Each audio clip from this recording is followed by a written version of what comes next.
Sword of omens, give me sight beyond sight.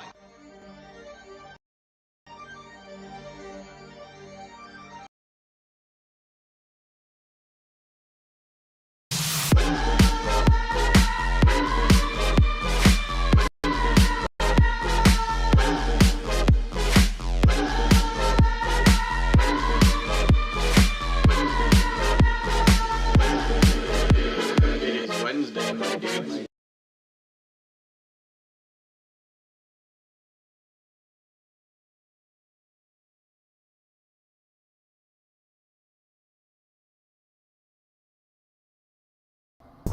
Mic check. Is this thing on?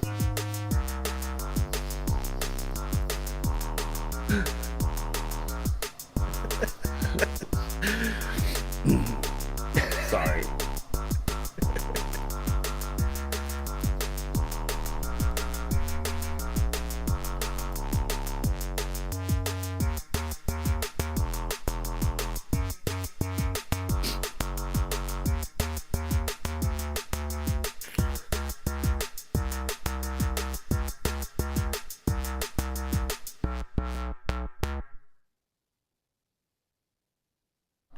Stay on target.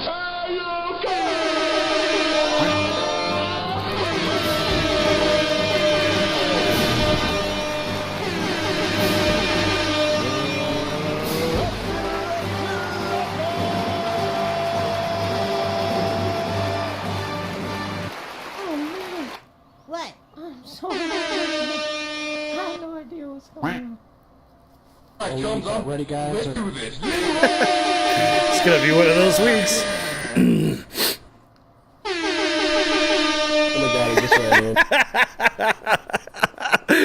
Whoa, that's freaking awesome. What's up, y'all? Welcome to this week's B2P. How you guys doing? Thank you for joining us. Shout out to the motherfucking pile of the week, the one and only What Is Real. What is real, my friends? What is real?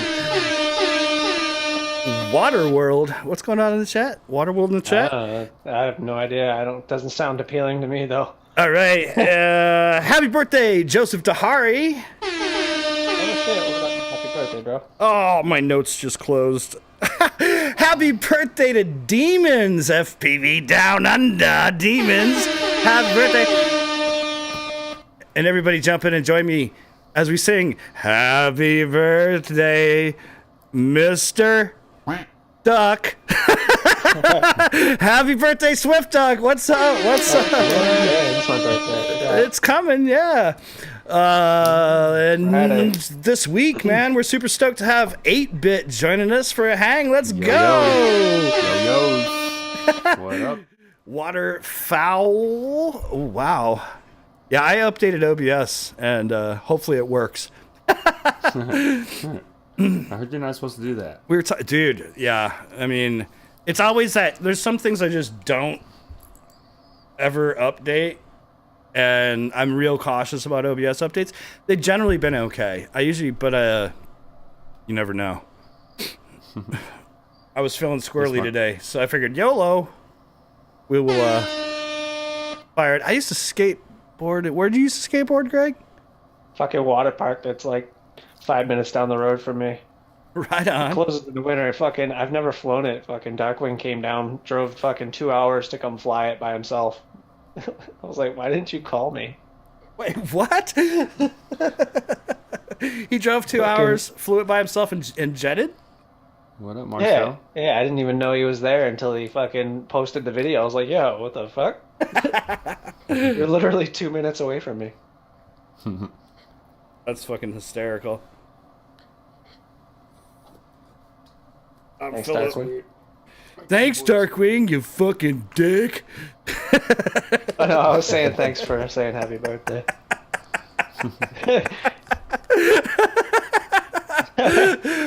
So what's up, 8-Bit in the house? Let's go. How you doing? What up, 8-Bit? Thank you for joining us, coming to hang out this week. What's up, everybody in the chat? How y'all doing this week? Juan Solo. Co-pilot hears me talking. He's getting all nervous. He's up here like, what's going on? What breed? Sheltie. Right on. That's funny. We have a tiny little pup here as well. It's not mine. It's my sister's actually. He's Testes. old and blind now. Nerdcopter there's in the homeless house. people that live right over there where you were flying. It's funny. Off axis. What's good? Just trying to catch What up in the Marcel? chat. Darkwing. All the homies up in here. How's the augmented reality shit going, Darkwing? I didn't have to send you that. Okay. Hey, look, it says heck out the pilot of the week.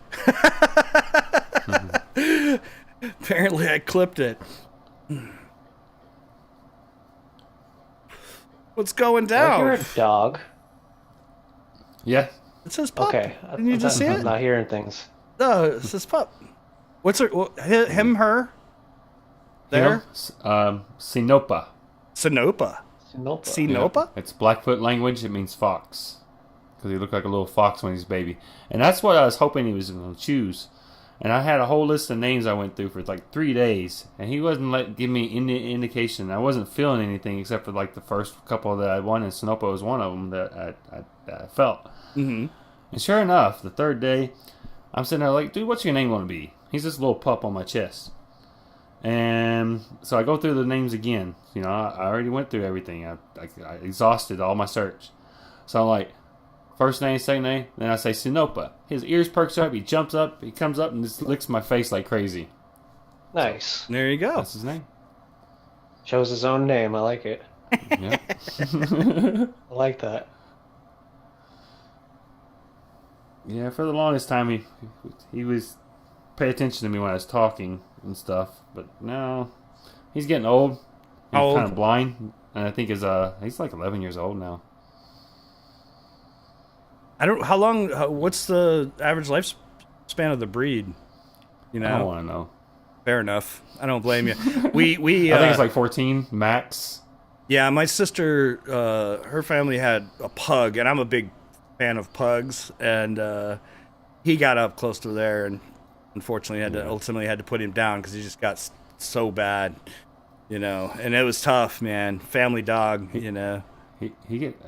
I think he's, I don't know, anxiety, stress, or something. He's always like, he's so worried now. He's restless. Yeah. It's kind of weird. I feel bad for him. I try to help him, but he only, like, if I'm sitting here on the couch or something, he'll sit for a long time. But if I'm over doing something else, he's just nervous, like the end of the world, you know? Like, what's going on? What's going on? Right. Like, and he used to be that way. It's a big change for him and me. We have a mini Aussie here, and like he's, God, how old is he now? He's about 8 months old right now. So when we got him, it was like back to back. They had the roof done here, and then 4th of July hit, and it was just like chaos, you know, and explosions and noise, and I swear the pup is traumatized, like super got skittish because of it. Yeah. Yeah, he wasn't like that either in his younger days, and now everything. Fireworks, oh my gosh. He's a mess. And people around here, it's not just 4th of July, so. Whereabouts are you? I'm in Southwest. I'm in Rio Rancho, New Mexico. Oh, you're down in New Mexico? Right on. Yeah. Nice. By the river, the Rio Grande. Right on. Oh, shit. Always wanted to visit out west. You should, dude. I'm not very cultured for traveling. Furthest I've gotten was so far as Indiana. I've been in Indiana, Evansville and all that. Oh, I'm sorry. Yeah. I'm sorry. Yeah, so am I. The more I fucking... yeah. I don't recommend Indiana. I basically... I mean, they helped me when I was homeless after I got paralyzed. Yeah. I ain't hating on Indiana for that. Kentucky didn't. Yeah. I'm just hating on the weather. That shit sucked. The weather... Yeah. Ice storms. The weather sucked. Dude, we had an ice storm here in 2007 or 8. It took us out for weeks. It was crazy. It was bad. Like, yeah, I've been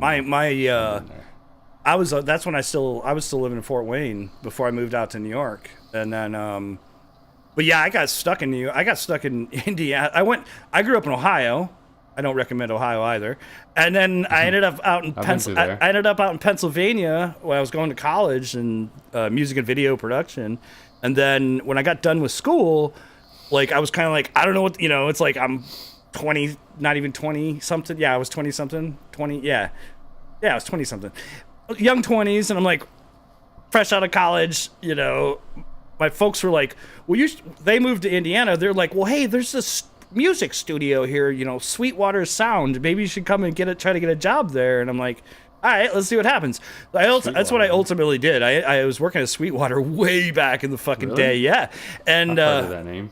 Yeah, I mean, they sell mad gear. They sling gear. And it used to be ran out of the owner's house. Like, it started out of the owner's house, and then it got moved into a slightly, like, an addition of the house, basically. Like, and then it kept getting bigger. And then they ultimately have this giant fucking like complex out in Fort Wayne. Like Guitar Center almost, but like better. It's like guitar. Well, it's really hard to say where it is today anymore. Like back when I started, the whole ethos was it was a single place. It was very mom and pop, but it was extremely high end. We sold a lot of Pro Tools systems, a lot of like high end audio gear, and it was very boutiquey, and there is still only one location. It's not like Guitar Center where it's like a chain. It was just one spot, and it was literally in homie's house. Then it got moved over to another house that was right next to it that slowly got expanded on, and they added a warehouse, and they kept adding, and they ran out of room, so they ended up moving the whole thing out to like northwest of Fort Wayne, Indiana, and built a complex. It's like a fucking compound. They've got like this huge campus. It's insane. Like studios and fucking showrooms and shit. But it was always like when I started, they didn't even sell guitars. It was literally high-end audio gear. Now you can buy all sorts of shit there. You can buy camera gear. It's almost like B&H in certain regards in that regard. But the one thing that they always really stressed was like really, developing, like you get assigned a salesperson, that person gets to know you, they try to develop a relationship and really understand what it is you're trying to do as a musician or as a studio or whatever. And, usually when I need something, like when I go on tour with a band and like I got to build a big rig, like big system, I call Sweetwater. And like, it's not uncommon, like, a band will spend 50 G's on a rig like that, and so I call him up and I'm like, I have my guy over there, and I'm like, yo, I need this. It's serious, bro. I need this. And he don't even he don't ever call me. He never calls me to ask me if I need anything like anymore. He knows, like, when I need some shit, I call him, I drop the loot, grab it up, and then I'm out. And like I might need help if something's broke, and that's it. And then like I'm out. But I build like rigs, for bands, and then they go on tour and fucking. I used to go on tour with them, but I don't anymore. Yeah. But yeah, Sweetwater's a cool spot, man, and it's a good place. Being a musician. My problem was I didn't want to sit in a cubicle. I didn't want to sit in a cubicle selling gear and talking about gear that I wasn't using. So I quit and got a gig in a studio. I was there for like a month, and then I got my first touring job. And that could be fun, tuning. Although I don't know, if you get stuck on music you don't like, it would suck. What, like traveling, like doing the band stuff, or what?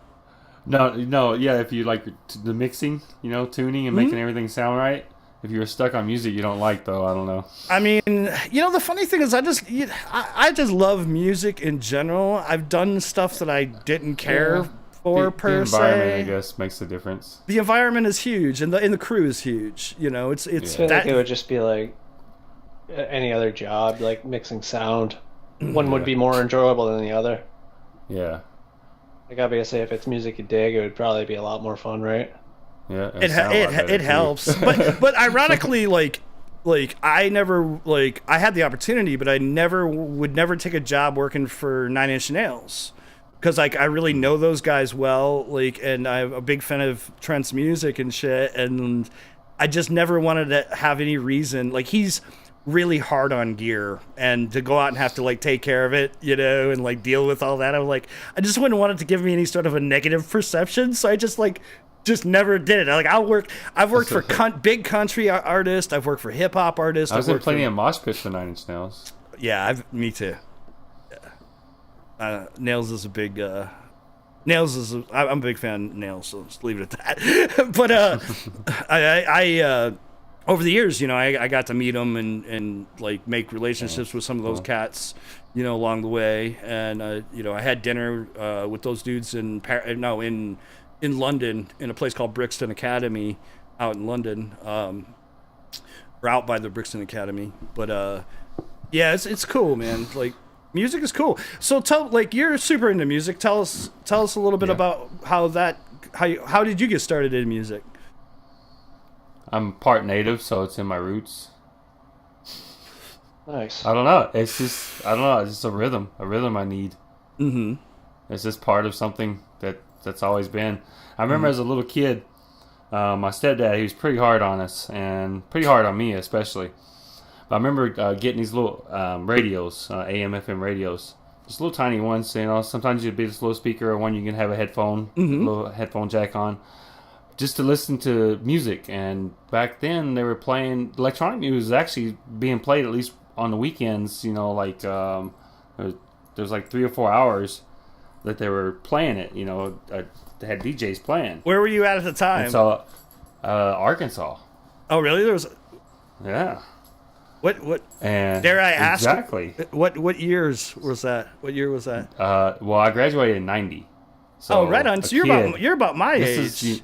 You're about my age then. Okay. Yeah. Okay. So actually, you might be a year older than me. 51. 50. Yep. Word. Fist bump. So yeah.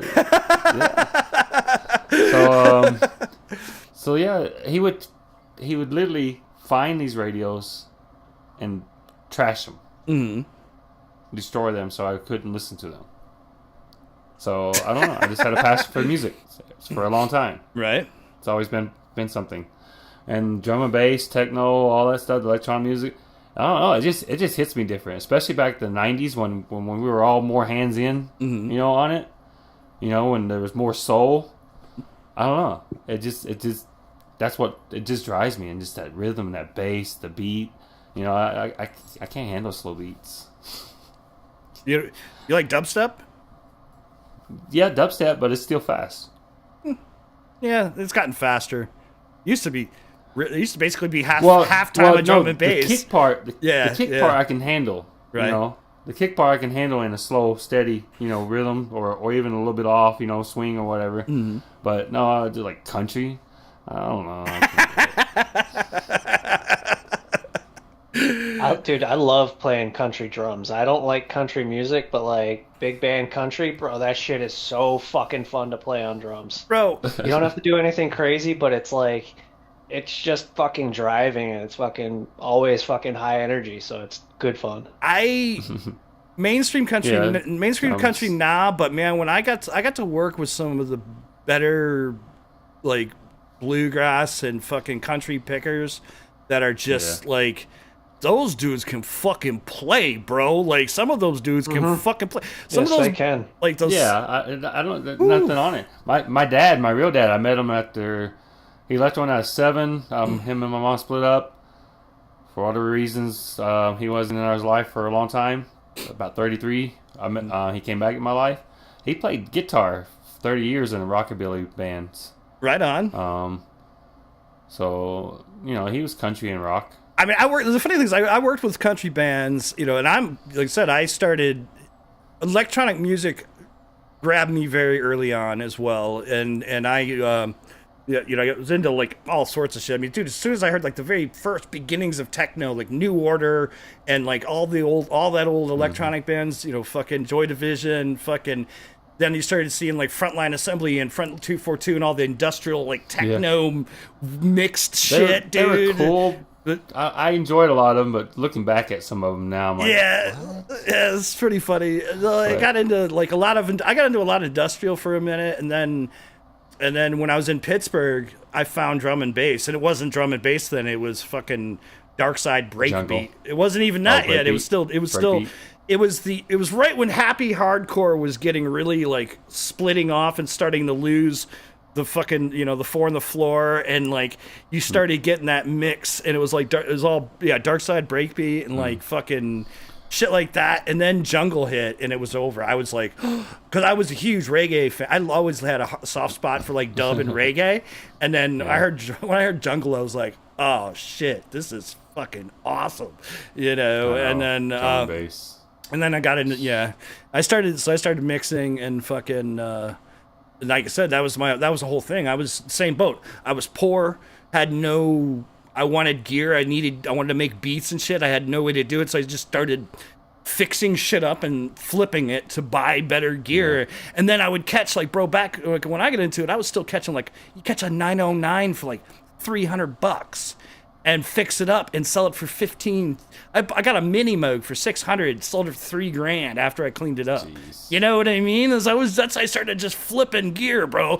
And then I got it, and then I finally got like my break, like working with the bands and actually doing that sound design and programming for them and making a good living. So I was able to start actually just buying shit, and not worry so much about that. But that's what I did. I just busted ass, got really good at programming and fixing gear and audio theory and all that shit. And then when I started getting picked up for bands, I made it lucrative and fucking, and then along the way you get some endorsements and shit, And so, I mean, bro, but I will say, if you are hip to like, what's the dude's name?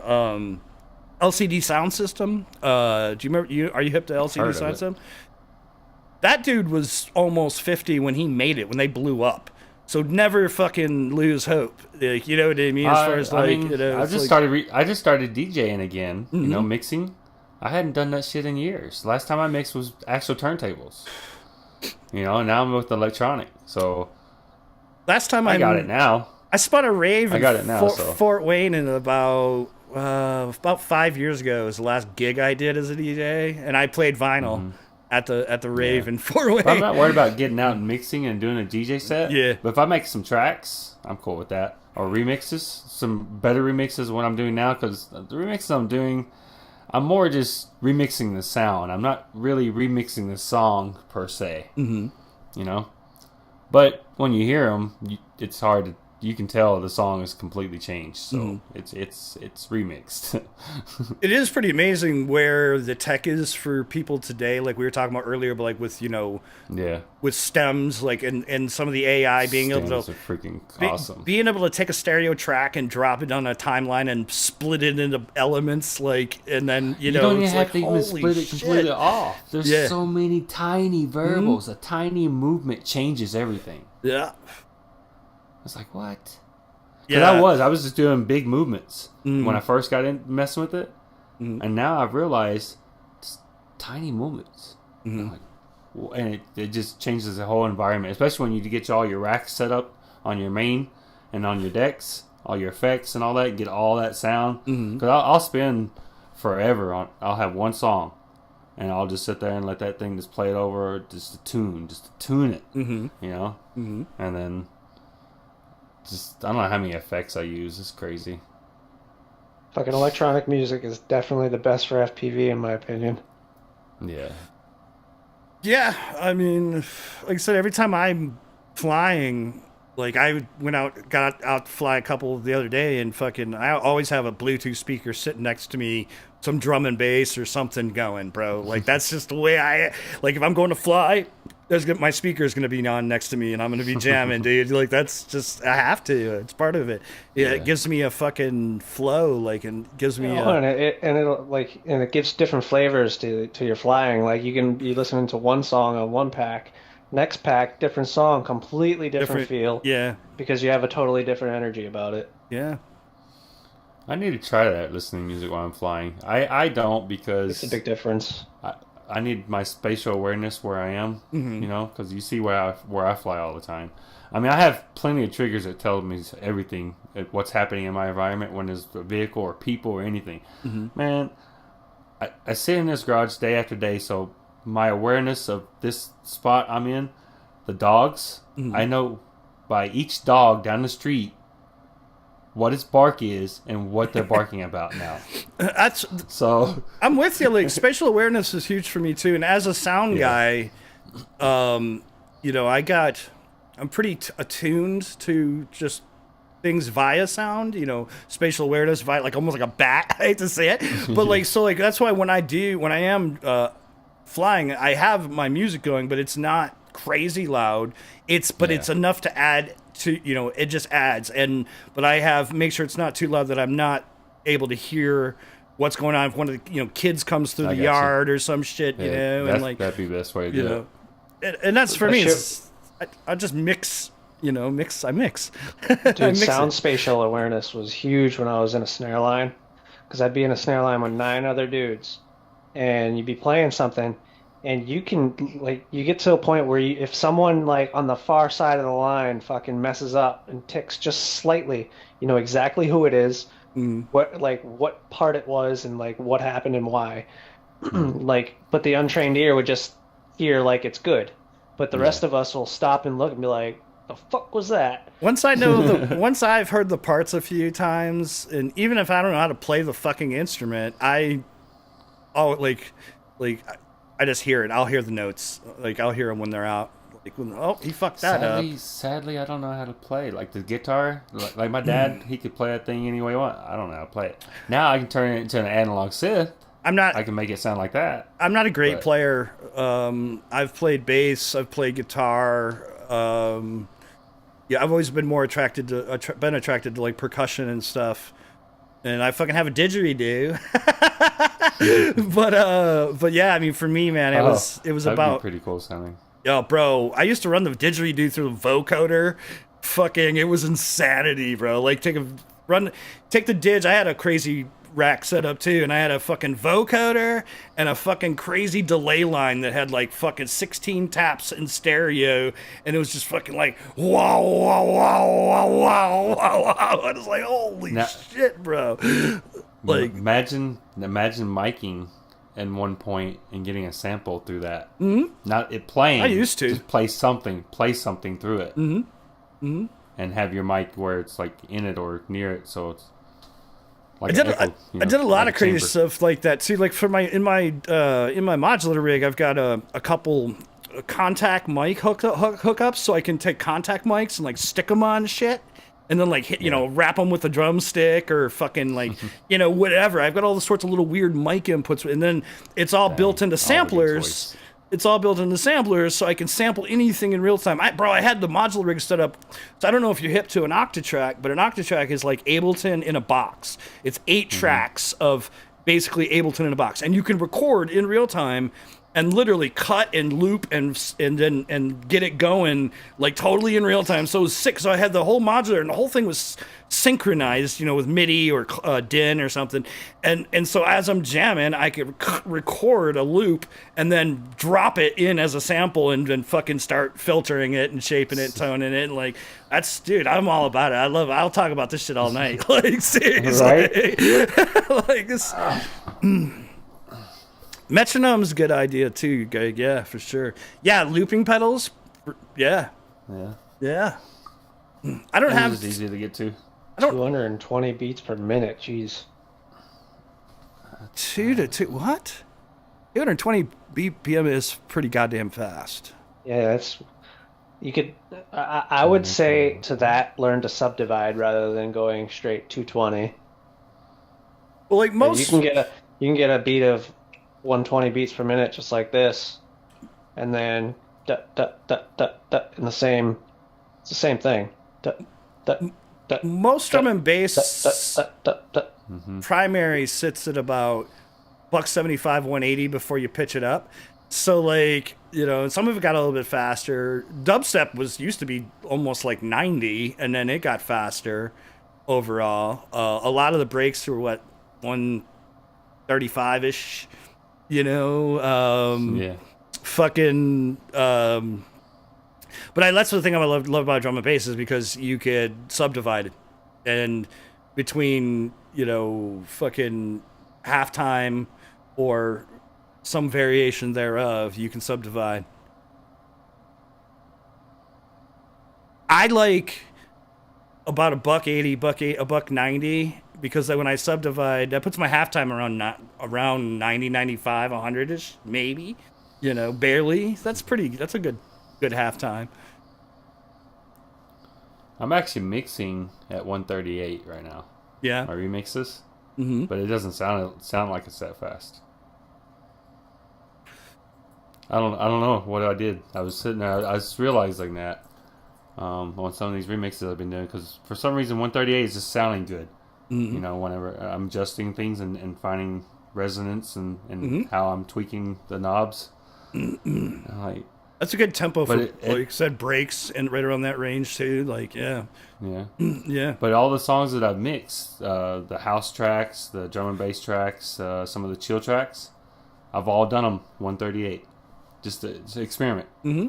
And they don't sound that fast. When I first started spinning drum and bass, I used to spin a lot of it on the halftime. I would drop like play 45s at 33, and then fucking drop them down and mix them on the halftime and get some crazy chunk going. You know, like it's just yeah. Well, the pitch stuff on the software is pretty badass. Mm. I don't know. It adjusts it pretty good. I like it. I like the new tech. It's fun. So I haven't fucking used virtual DJ in ages. I have a bunch of friends that are super into oh god damn it. I'm fucking losing my mind. What's the alternative from Native Instruments for Serato? Is there one? I thought Serato and virtual was all it was. No, it was for the love of God. I gotta look it up. Yeah, I used to have. It's not Machine. It's fucking. Oh.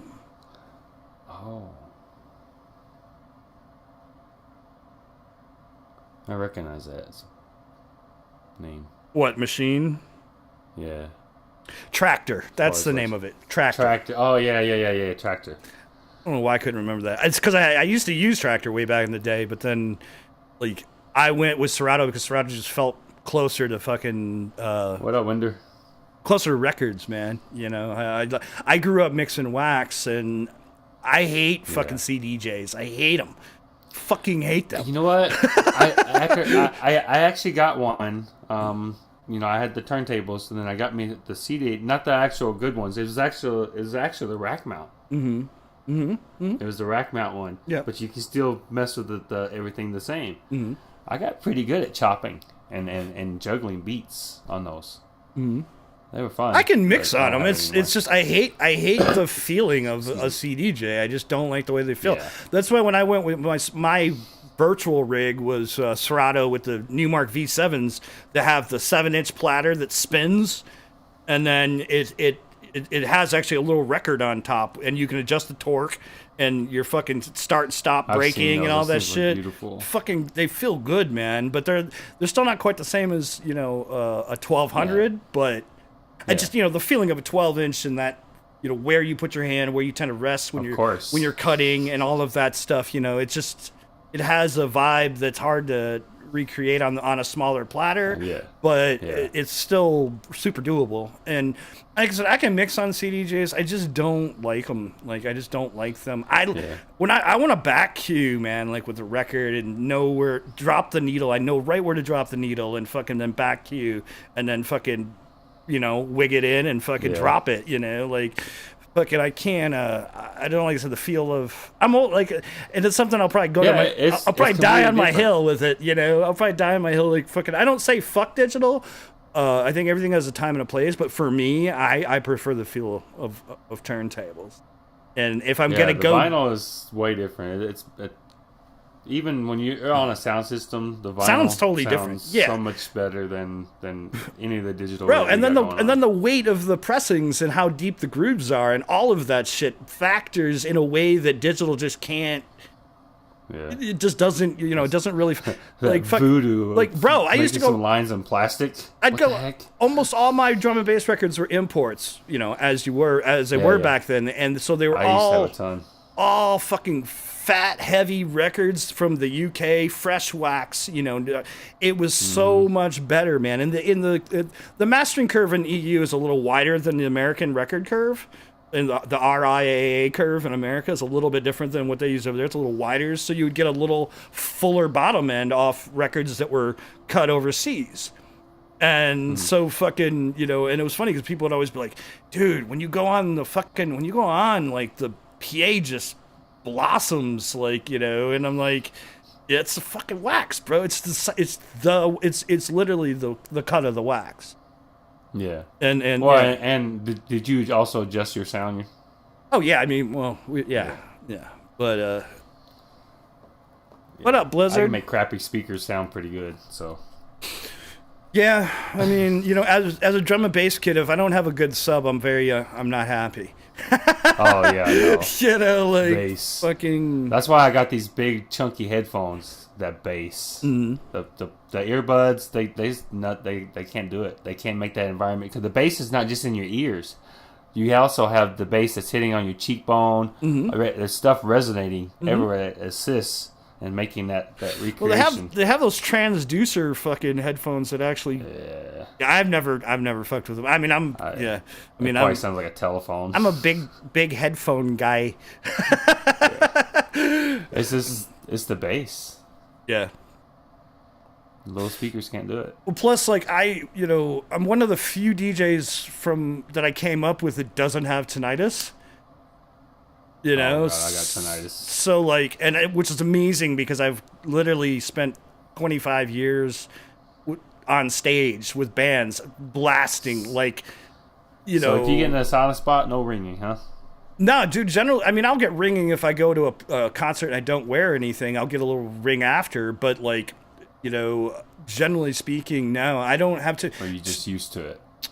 No, I'm not used to it. I was really careful, man. When I started DJing, you know what's going on? Your left ear and your right ear are resonating 180 they're out of phase. Yeah, they're out of I just phase, don't hear so it. You're lucky. Fucking no, but when I started DJing, I wore both cans. I always kept both. Like, you know, a lot of guys will cup, right? And I would do that to some degree, but what I would do is I would mix with both cans and I would turn my headphone amp down.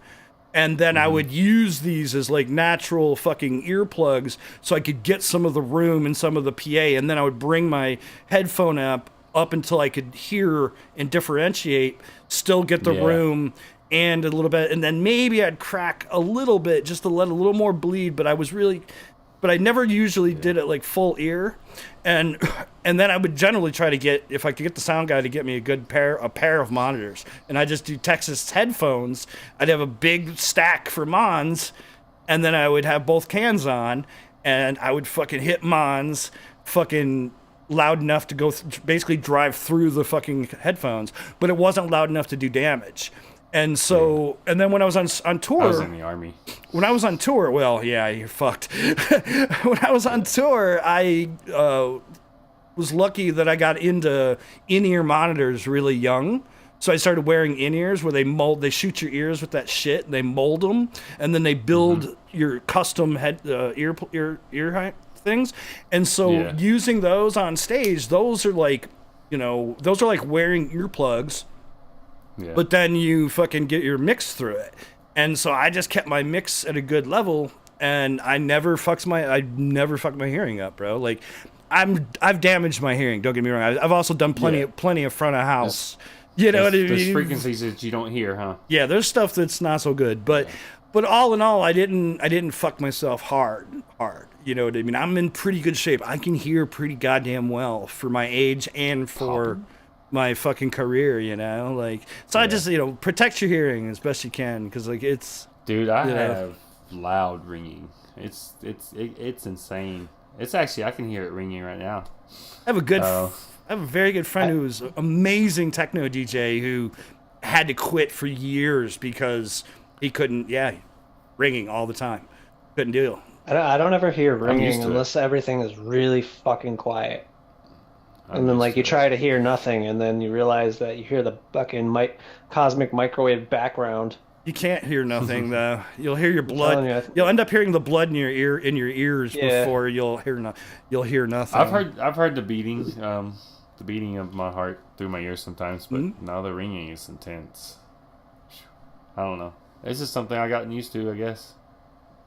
Jeez, you have the t-shirt. Occasionally I'll get that ringing in my ear, but I always associated that with people talking shit. Well, it'll change. It'll change frequencies. One Ears to get must be louder, ringing. one to get bassier, it'll get lower. One is just completely cut off, and I'll just have one ear ringing. There's also a sensation that I don't know how to explain it. There's like a sensation. There's a change, and I'll get it just shut off, and then one to just kind of go. I'm like, oh, something's happened. I know that feeling. I don't Like know why. I don't know. I can almost feel like pressure changes. Yeah, the pressure. And it changes the way you hear stuff too. And then something happens. That pressure. Somebody walks into a room or something, fucking just causes that. Too. There's that too. Pressure sucks. I used to have problems sometimes when I'd do a flight on the way to a gig, and then I'd have an ear shut down. You ever have an ear just shut down, and you're like, what the fuck is wrong? I can't hear out of this fucking ear for shit. And then, bro, it's the best feeling in the world when it finally pops, and like fucking you get your hearing back. Elevation changes, yeah. I used to get them really bad. Like the first time I ever flew, my ear shut down for like 5 days. And it just didn't, my body was not used to it. I didn't have an issue with flying. Everyone was like, your ears are going to pop, your ears are going to pop. And I already have issues with my ears popping. Maybe that's why. Yeah, I can move my jaws a little bit and get a little bit of pop. So, but whenever that happened, whenever that elevation and stuff, everything get plugged up, I could just take my jaw and just go like that, and it's open. And usually it helps. Clear. Yeah, it doesn't. Sometimes I'd get them shut down and they wouldn't clear. And like sometimes you do like the divers clear, and like it just doesn't fucking work, bro. It's the worst. Absolute fucking worst. So how did you ultimately get into FPV? Like where did you get into the hobby of flying and all that?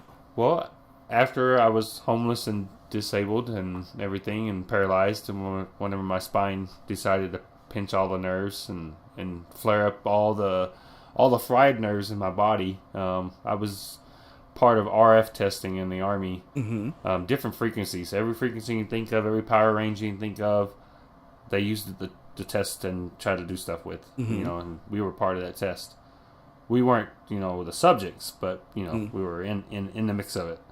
And I think all my nerve endings got flared up. So when that flared up, and makes my entire body hurt, or to a point I was paralyzed back then when it first happened. Really?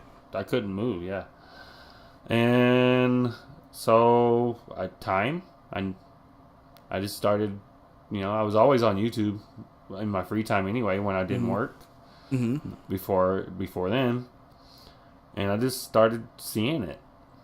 Tiny Whoop, Michael Motor Warehouse, all those things. Got little drones. I was doing line of sight for a year before I got FPV, and then Patrick Clark, Project Mockingbird, one of his whoops was my first FPV whoop. Fuck yeah! Shout out to Patrick. Patrick's a good guy.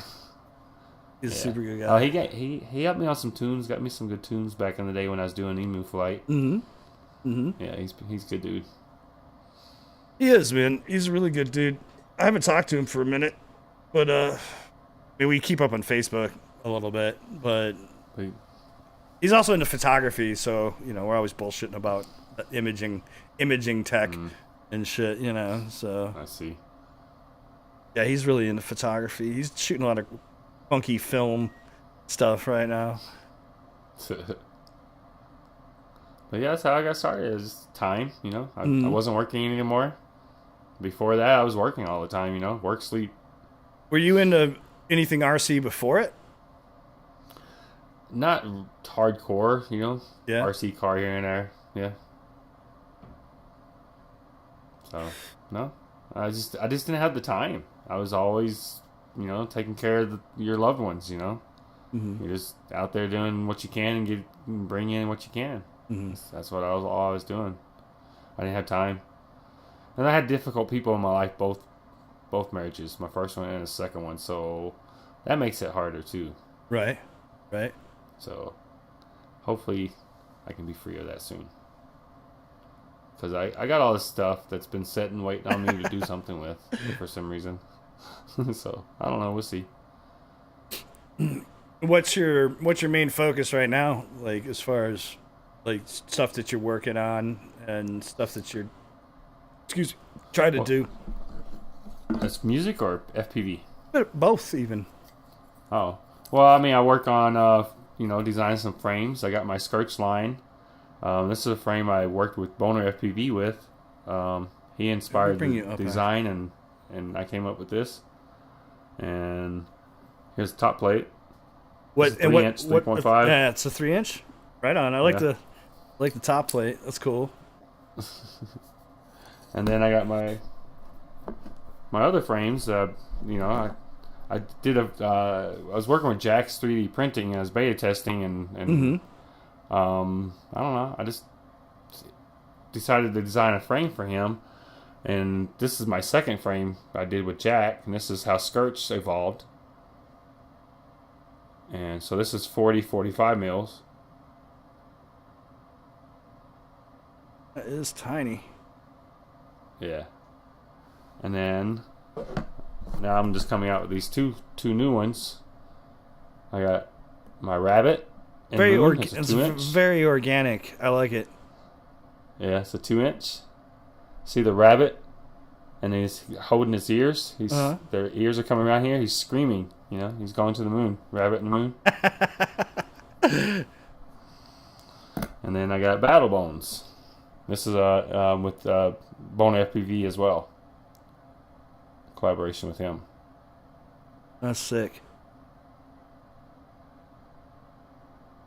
So that's what I'm doing FPV wise, and Nice. I was working on them. My body's been giving me trouble, so I go down in pain, and I'm semi-paralyzed a lot lately. It's been rough this past year. 'Cause I thought I was getting better, but I actually kind of went back down. But anyway, I've been trying to fly these. This one here is fun. The rabbit is fun as hell to fly. I love flying that dude. I dig it. That's cool. And then I got Battle Bones I was working on, but I got to update my radio or something. It's not wanting to connect. So very cool. What's the canopy made out of? What's the canopy made out of?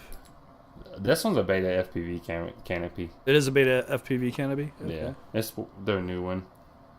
It's just going with the theme, Battle Bones. I was trying to make a debut, and because these are new frames, and I was trying to build and I was just doing that theme, Battle Bones. And so you have a where can people get a place where you can buy them? Yeah, where can these you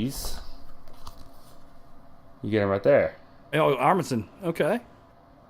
Right. Rabbit and Battle Bones and the BFF.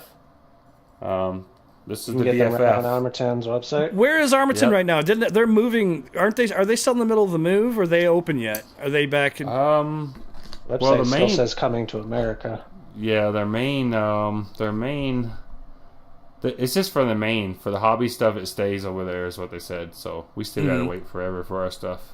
Mm-hmm. Yeah, their website it's like still 3 says, weeks, 3 to 4 weeks. Once you make an order, you get your frame.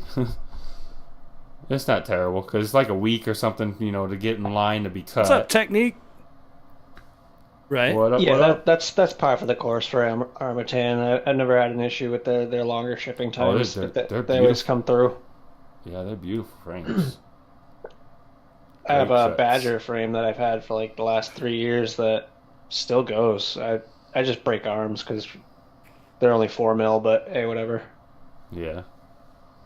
Oh no, I need to actually. It reminds me, I gotta try to score up some 6 mil arms for my bando. You fly anything bigger? For those though, it's under Boner FPV's shop on Armington. Okay. So, I would get the link. Let me see if I. Yeah, I tried to go to ArmingtonQuads.com, but their website just shows coming to America. All sales will return in August. Let me get my phone and do it. I don't want to disrupt what's going on my computer. Let's see. Because he sent me a new link this morning. Hold on. Can't see. I didn't even see Bob Noxious in here earlier.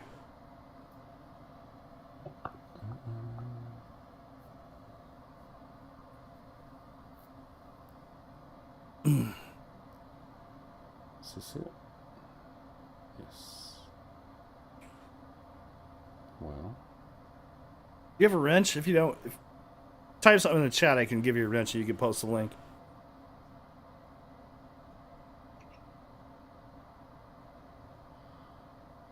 Apparently that's a dead link. Hold on. Excuse me. No worries. What up, Tech? Let's see, where are we at here? Okay, so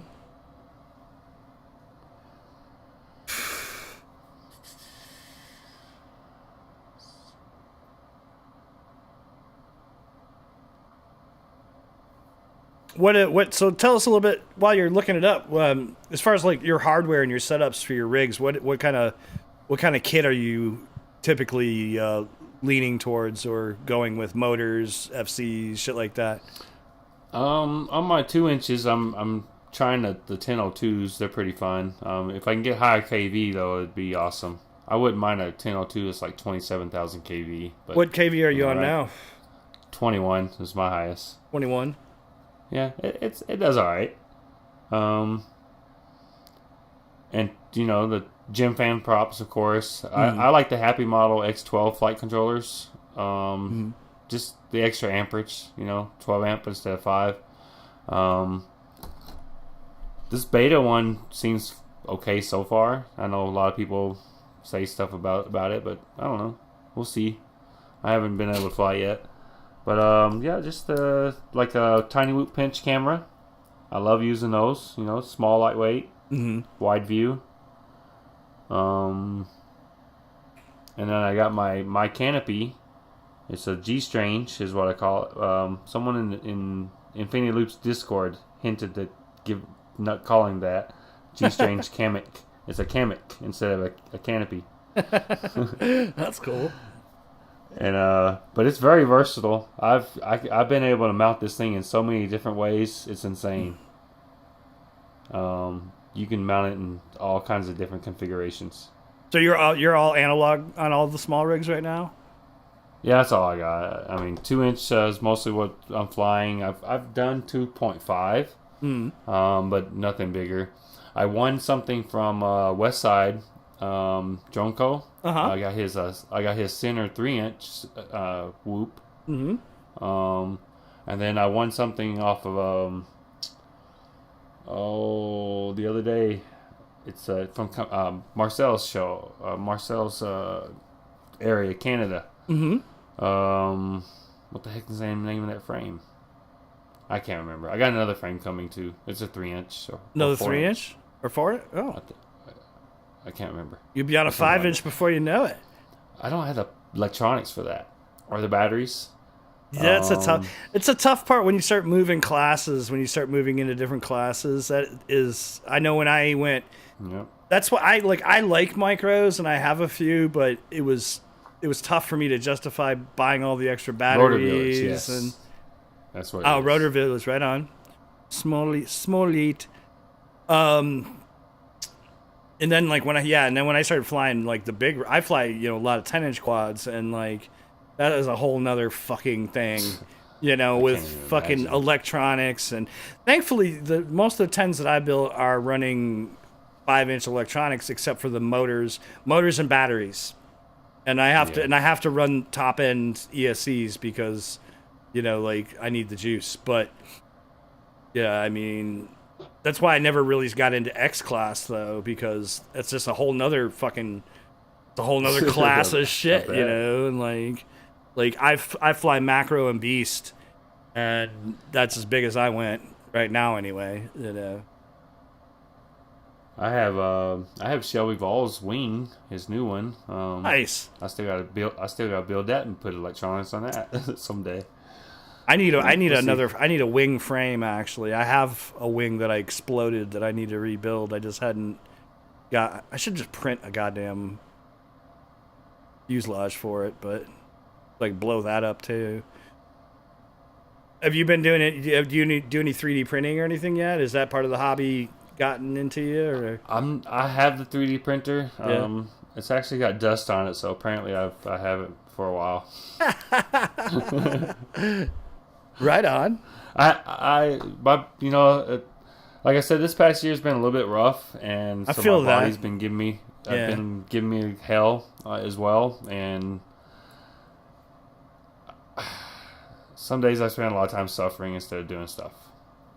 It sucks. I try to do stuff because music especially, it soothes the nerve pain whenever it's flaring up. It actually soothes in ways. It's very strange, but whatever. It don't soothe my whole body, but it helps for sure. But yeah, fucking doesn't help when you have some sort of condition that's kind of chronic and fucking with you a lot. Getting old's hard enough. Fucking. I didn't feel old until then. Yeah. Until a few years ago. It's how it kind of happens, though. It's like all of a sudden you start feeling it. And you're like, what the fuck? Well, I felt it all at once. I Yeah. woke up one day and I couldn't move. Like I've worked. What? It wasn't that hard of a day at a Ford dealership. I was doing. I worked in the used car department, not selling used cars. I worked on them. Mm-hmm. Pretty easy actually. Mm-hmm. Sometimes it's hard, especially having to change tires. Put new tires. But I just woke up and I couldn't move, and it was a lot of pain. It sucks. Yeah, it was rough. But I guess it's something I have to go through. But I have my ups and downs, so I get behind on everything. So FPV is like one of those outlets. Whenever I'm able to, I can, at least have a moment. It shuts off that connection between your body and your mind real quick, and just lets you just zen let out. go. You don't have to deal with you. Right. Yep. Disconnect your head from your body. I know, kind of. Like anytime I'm in like a shit mood, or just not feeling good at all, I just go fly. Like even if it's just like 2 packs, fucking just that will just fix the day at least a little bit. It definitely fucking improves it. I'm having trouble finding those things. Darkwing wants to know what's the best music for you to soothe nerve pain. Very intense resonance, drum and bass. But you got the low cut off, the high cut off, and the mid band, and just find all the resonance bands that resonate with you and just rattle your brain.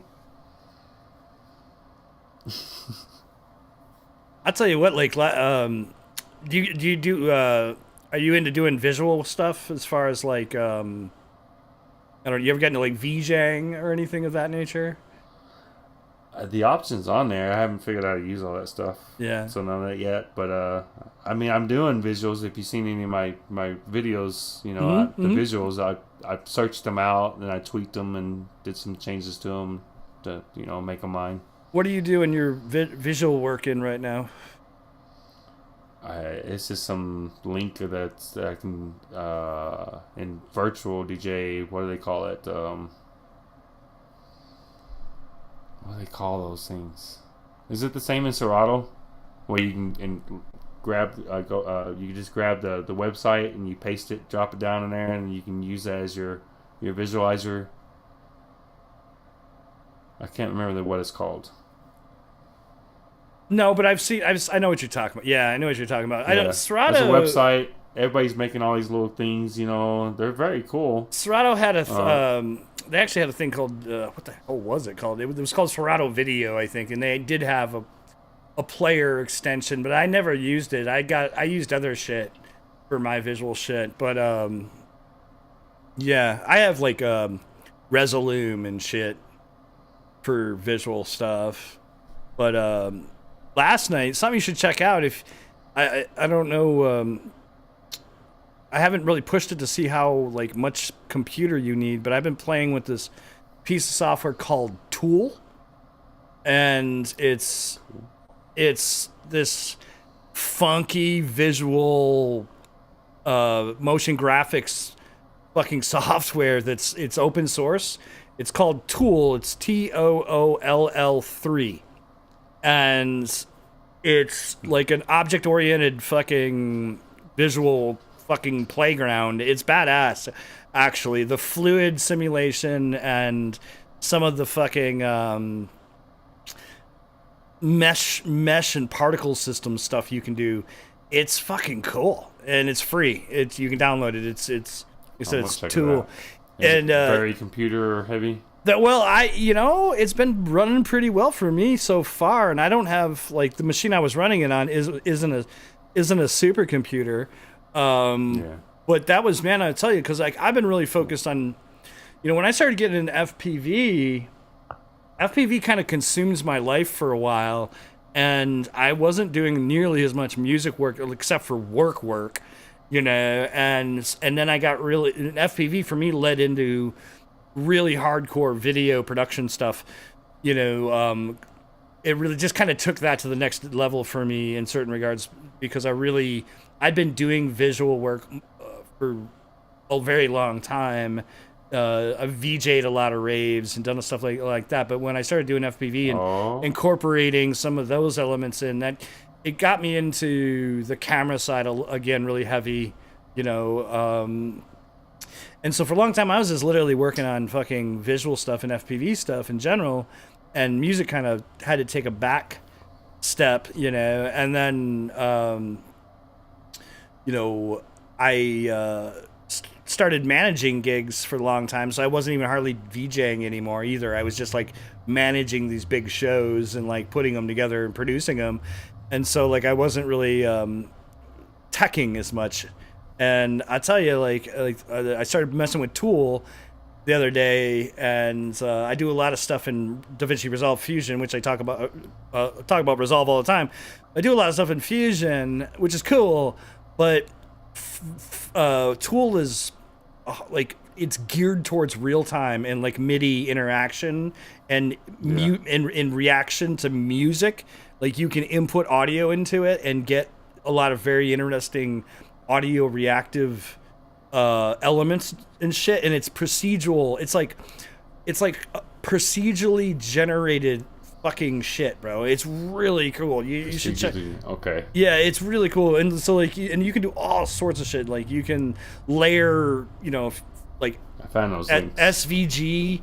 Like if you have like a font, you can like grab the SVG lines out of it and then run lights down the fucking the font, the lines of the font and shit, and just it's mental. Like, it's super mental, bro. Dang. Like, so I was literally sitting in there last night messing with it, and just I was like I don't have Ableton on this computer, and I was like, fuck. And so because I was like, I needed more beats. You know what I mean? And I just didn't. I don't even have a music library really on this particular machine. And I was just sitting there going, "Fuck! If I could just make a beat right now, and send a fucking trigger over, this would be fucking so lit." So, like I said, today I spent the whole day, but it hit me like in the last 24 hours. Why the fuck? You gotta do some music. Because I just came away from it so high last night. You know what I mean? Right. Just I had the best the best mental attitude because I was just in the cans, and I had some beats playing and some different ambient textures and some shit, but I couldn't do what I wanted, and it was like, fuck, I don't have Ableton installed, but even just that part of it was like, oh shit, I came away with just so juiced, I was like, yeah, man. I might, if it'll let me stream it and do stuff with it, I'll check that out. You should set up some stuff and. Especially if you want to get into streaming, you could set up a pretty simple program to help visualize shit, and it just generates some cool shit for your stream. But you can do succinct program shit and keyframe it and do that. But then you can also do things that are just basically built off loops and you can have like you can set the tempo or have it locked to a tempo, and then fucking build all your loops of video stuff off these little curves, and fucking have it do shit based on all that. And you can change the tempo. Each curve can have like a different division. So you can have like, if you're like working at 138, you can have 138, and you can have something that's half time, double time, quarter time, whatever, and fucking, it's pretty sick. Yeah, you want to check chat? I want this send those links to your Insta real quick.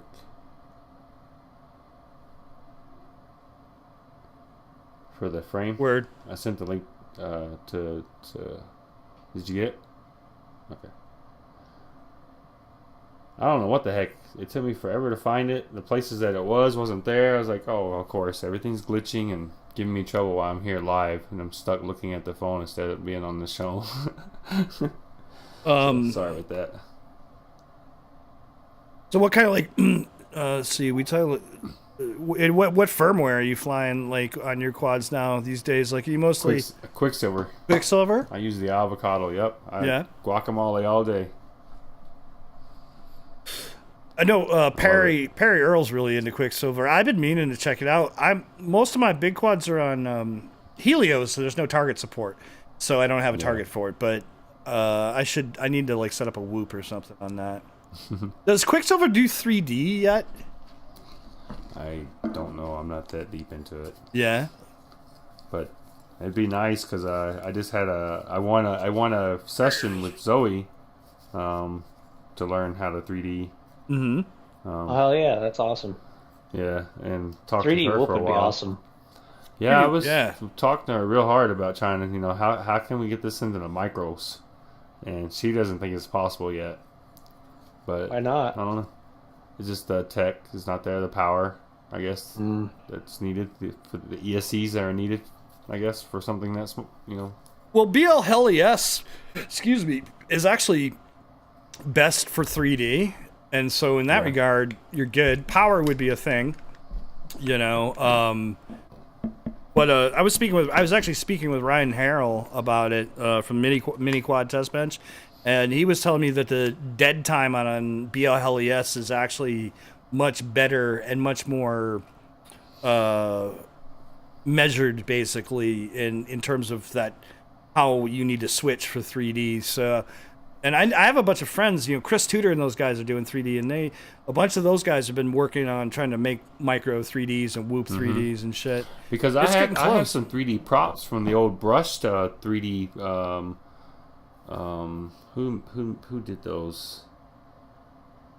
Oh, I can't think of it right now. It's like the Nano Q or X or something. I don't know. There's this little brush quad, and the little props. Probably about that big, a little thin, and they got the nice twist on them. But it had 3D mode. You just sit there and fly, you flip the switch, and flip upside down, and you fly, like that. It didn't have FPV or anything on it. It was, How the hell did you brush 3D reverse? Because most brush motors are fucking DC, right? So like, they reversed them. Huh? It flew great. It was a little wispy little thing. It was fun to fly. That is crazy. Cool. So, yeah, 3D in the small world would be awesome. Yeah, I think I would foray into a 3D Whoop rather than a 5-inch, just because I know I'm gonna forget. In the middle of a fucking inverted yaw spin, I'm gonna forget I'm flying 3D, and I'm just gonna rock it to the ground. Right? Yeah, I mean, the cost of entry is less, and the repair costs are less. Because like I've always wanted to build like a 3-inch 3D rig. Just I figured that would be like a good middle ground to start with. I think she was saying I think it's getting close to be possible there. I mean, Whoops can. JB. I feel like you should be able to do it as like a 3.5 or a 4-inch quad, really? No problem. Yeah. 2-inch, 2S. Ooh, Mob 7. Mob 7? Did it fly where the fuck?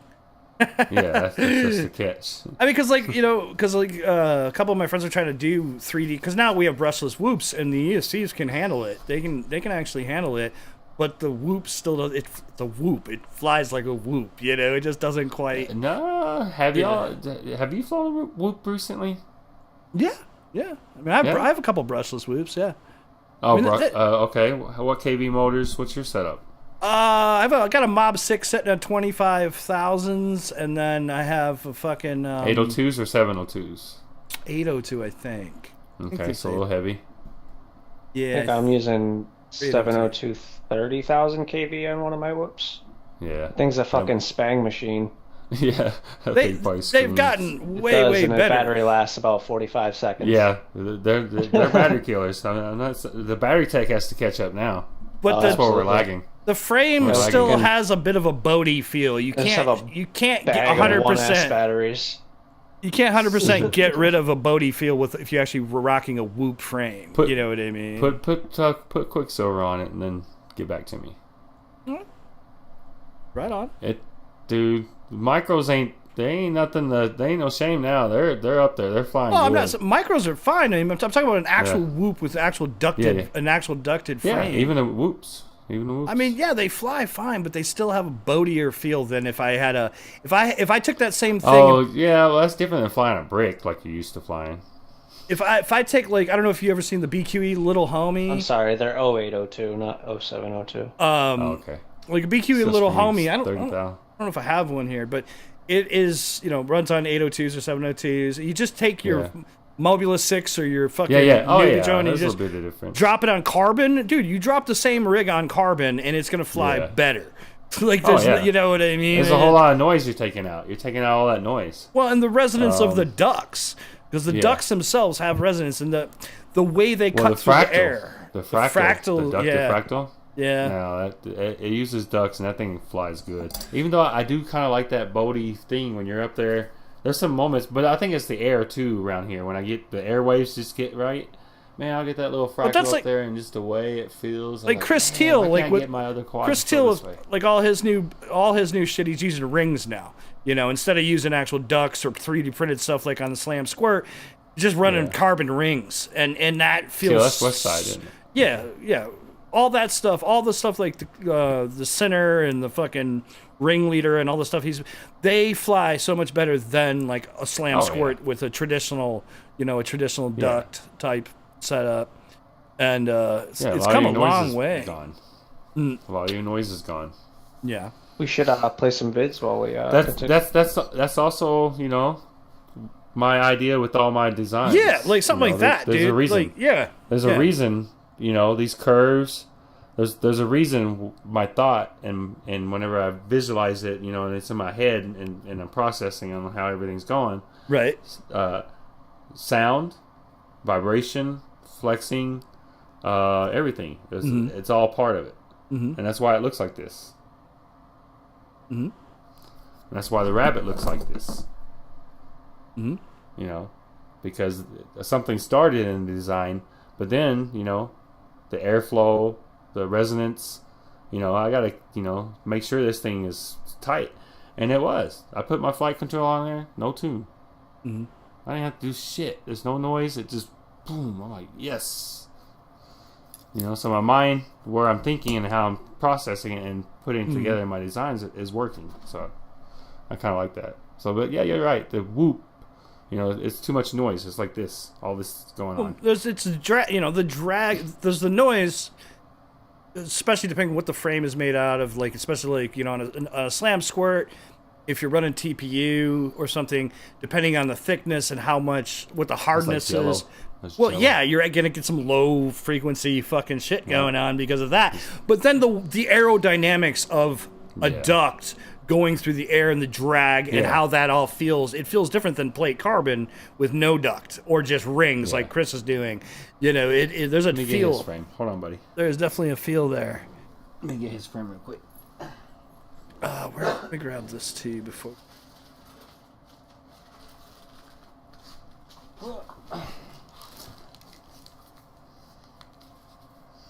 Except for he sent me some ducts out, but they're pretty cool looking. It smells brand new. Ooh. It smells. Come on, let go. So there's Yeah. there's one of his Nice. ducks. So yeah, so he's got some good prints. He prints some good shit too. Mm-hmm. Come out of there. It's being Yeah, shy. Chris I does a don't- good job. Being shy, I didn't want to come out of there. So there's the frame, Mm-hmm. main frame. Mm-hmm. I don't have all the electronics put together, so it'd be nice one day. Little top plate. That's one of Chris's the center whoop. Trying to think what 3-inch, right? Yeah. So you probably want like a 2204 or something like that on there. 22. I've been really digging I'm running 2204 and a halves on mine, and I'm really digging them. Like, they feel really good. The FPV cycle motors are solid. The fucking Axis flying 22045, something like that. You don't need anything too robust overall, but yeah, I Don't need anything. nothing too crazy. Yeah. But what if you want to? I mean, you can go for it. I ain't gonna tell you not to. How? That's a whole different world. I don't know anything that much about yet. I'm all about overkill. Let's go. Yeah, I don't mind having the extra room. You know. Hey, you guys know about FPV Outreach, Tiny Whoop, and all that, right? Tell us about it. You know, because he's doing these stickers. These sticker packs, you just subscribe to his thing he's doing, and he's helping kids in the hospital, and they all get FPV cars. That's awesome. Goggles. Oh, nice, nice. Yeah. Those are a lot of fun.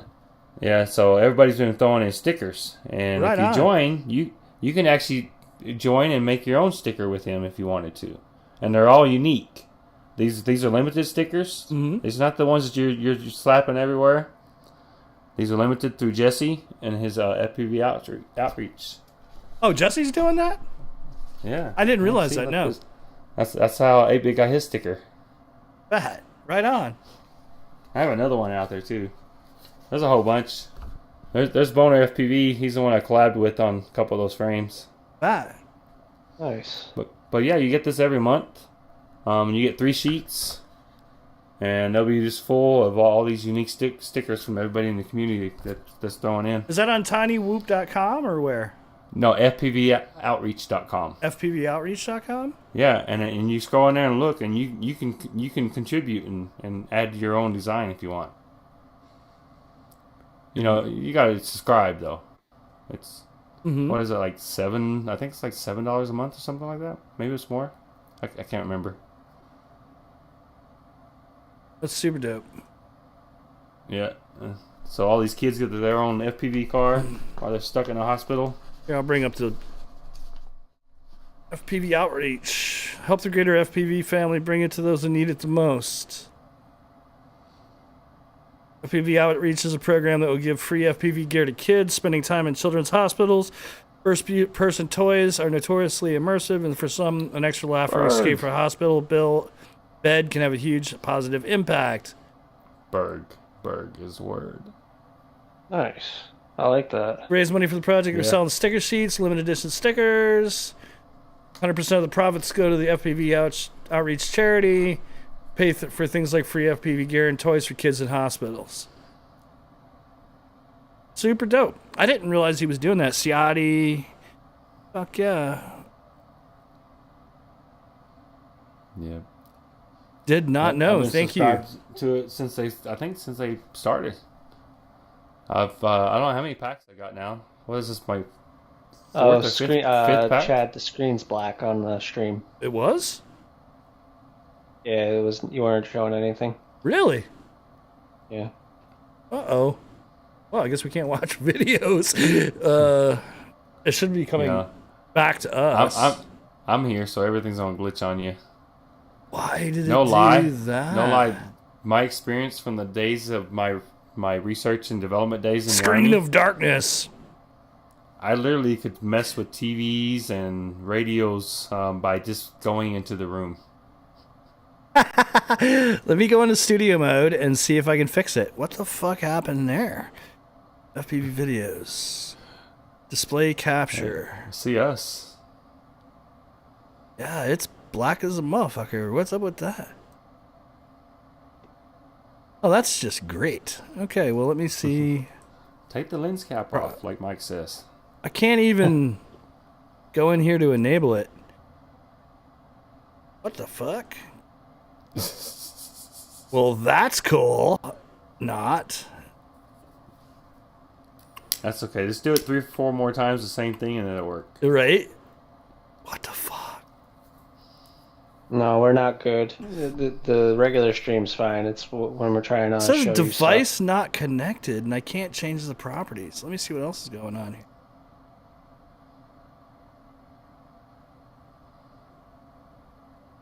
What the fuck?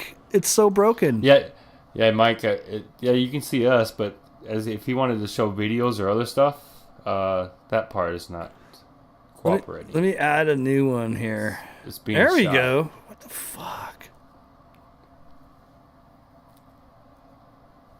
So weird. My display pack captured. Remember we were talking about updating OBS? Well, there we go. Well, that didn't work.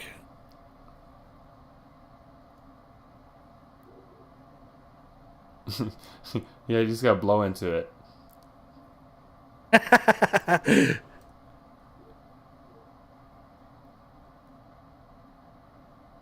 What the fuck?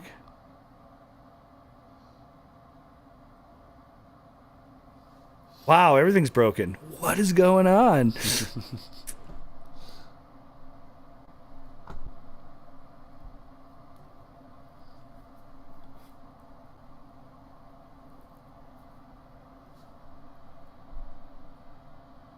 Weird. Let me see if this... So if I transition... Da, da, da. Hey, it works! Da, da, da. Yeah, I think it works now. Mostly. Yep. Mine's behind. I can't tell. Okay, let's try again. Screen of darkness. Son of a bitch. It's always something. How about now? Let's see what happens. All right, well, we're back to the website of Doom here that, We're all broken. I know, I'm broken. Well, here, let's see if this works. Hello, computer.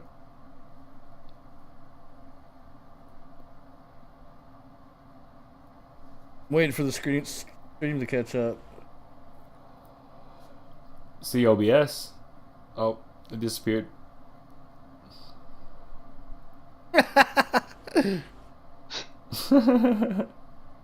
It doesn't work. It's a little abusive, Mike, but it still loves you. Oh, I know why it isn't working. What did he say? What do they call that? When you love your abuser? What's that called? I forget. Oh gosh. Well, that was red. So OBS decided to eat my screen cap. Let's see how it works now.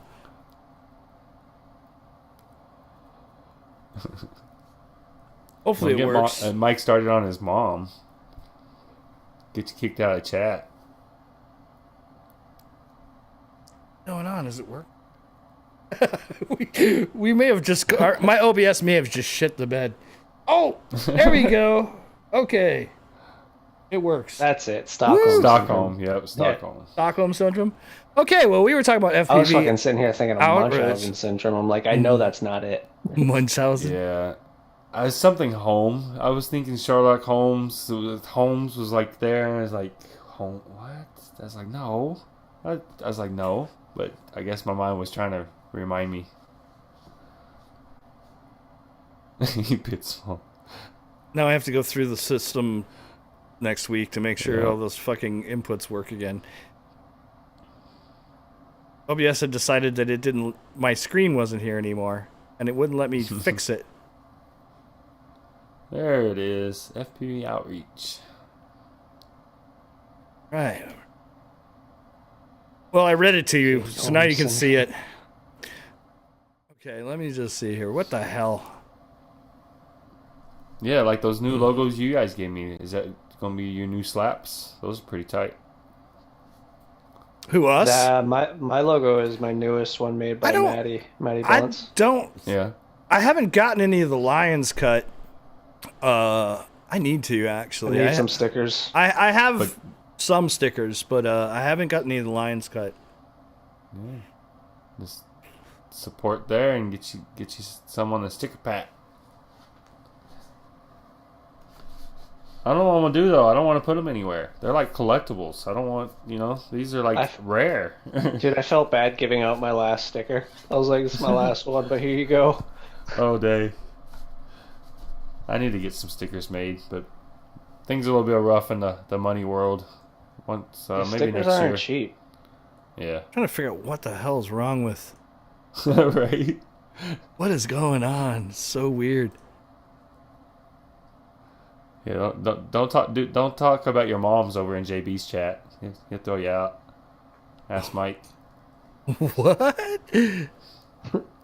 No. Almost. I don't know. Me and Mike, we just do what we do, and we got off on a tangent about dead moms or something. I don't know. You know how it is. Your mom jokes kind of things. Weird. All right, well, I'm going to quit screwing with this. We got stuff to do. That's so weird. I don't know what the hell's going on with OBS tonight. It has decided to just shit the bed all the way around. That's because you got 8 All right, I'm in going here. to trash Everything's this. gonna glitch.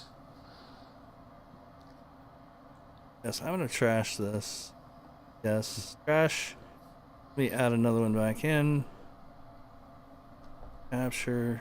Exist. Wait, what? Display capture. I still remember the time we trolled them with the Roto Risco. Yeah. JB thought it was all real. Yeah, that was funny. Display capture 2. Okay, let me get rid of this. Let me delete. Yes, I want to remove that. I want to remove this. Yeah, all my sources in OBS just decided to shit the bed. Display capture. Here we go.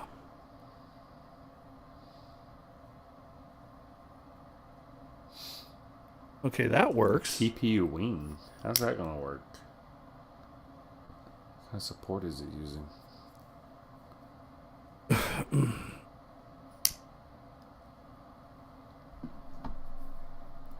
Weird. Okay. All right. So here, before we finish, go to videos here, we'll do this really quick. All right, lightning round.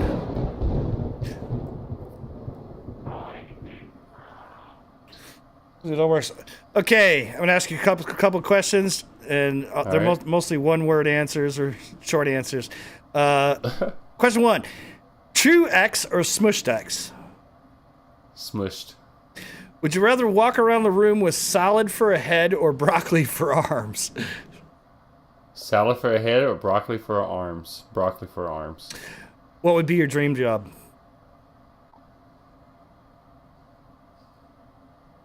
I don't know. Trucking around in space like a trucker. Fuck yeah. Asteroid Fuck to yeah. asteroid. Space trucker. What is your signature dance move? Shit. I don't remember. I used to b-boy. Breakdance. Fuck yeah. Hell yeah. The windmill and shit. Yeah. Fuck yeah. What is your spirit animal? Dude, I have a totem pole of them. What's at the top? The hawk. In one sentence, how would you sum up the internet?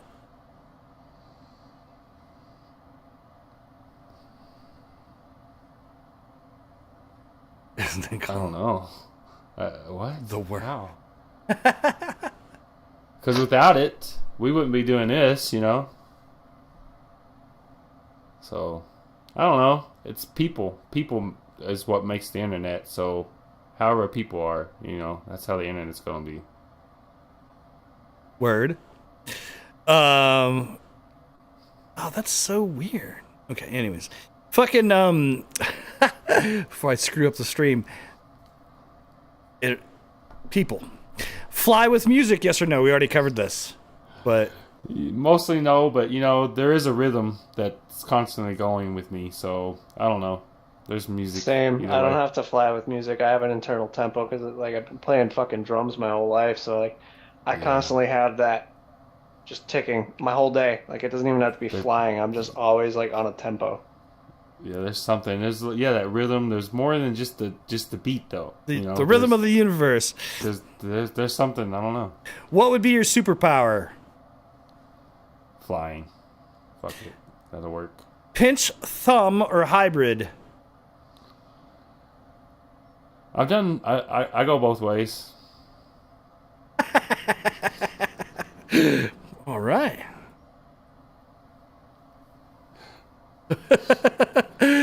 All right. Last but not least, here I gotta pick some good ones here. We'll do. Okay, who would you shag? Who would you marry? And who would you kill? Jesse from Tiny Whoop, Blackbird, and Bot Grinder. I guess I'd shag Jesse. What was the other? Blackbird? No, but what I gotta do? Oh, shag, marry, kill. You gotta marry. Shag, marry, kill? Yeah. Oh, wait. Shit. You're gonna wait, he's cheating on Jesse already. I know. Damn it. That's hard. Cause I don't have any hate toward any of them, but one has to die, right? One has to go. Fuck. And two are getting lucky. Who's Blackbird? Who's Blackbird? He's a spang pilot. No, remind me though. So because there's so many pilots I see, I lose track. His heart. He's the shit. He's Blackbird. Fuck. How the fuck do I explain who Blackbird is?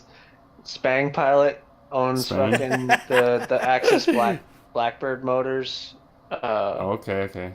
Flies from France. He's French. Okay. It's a French dude. You could say sweet things to you in another language. Oh man. Voulez-vous I guess coucher I have to avec marry moi? Blackbird then. You know. You're gonna marry Blackbird? You're gonna. So you're sorry, Bot Grinder. So Bot Sorry, is Bot Grinder. Bot gets the axe. Wow, lightning round. Let's go. Right on. Fuck yeah, man. Let me just move the chat over here so I can see it while you watch vids. All right. Hopefully the videos work now. Get rid of this. Get rid of that. All right. Refreshing the playlist. Starting some videos while we carry on. Ka-chow, ka-chow, ka-chow.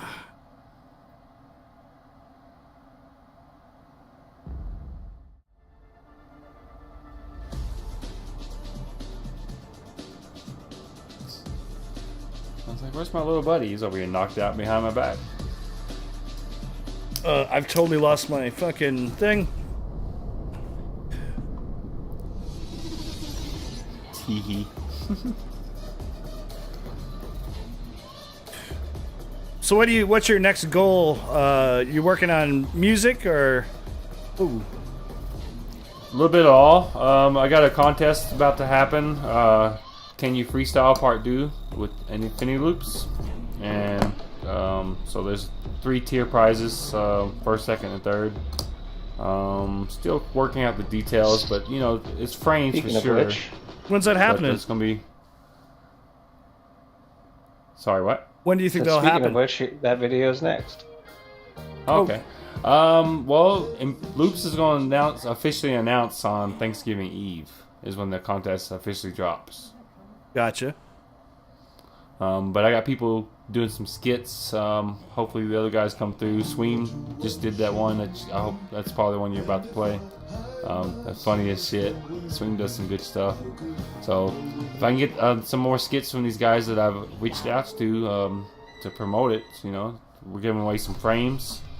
And I think I'm gonna put a brand new set of motors on the first tier prize with the frame. Yeah, I like how you started talking about that right as this video came on. How convenient.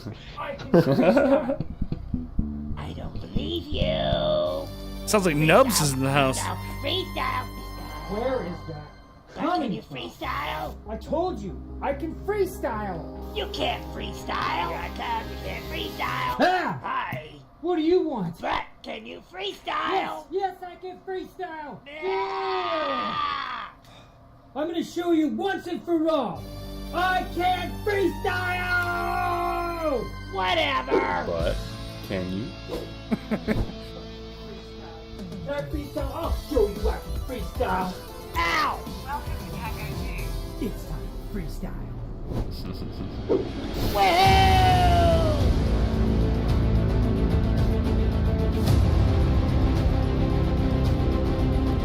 Give it all you got, buddy. It's great. Yeah. Wow. Good job.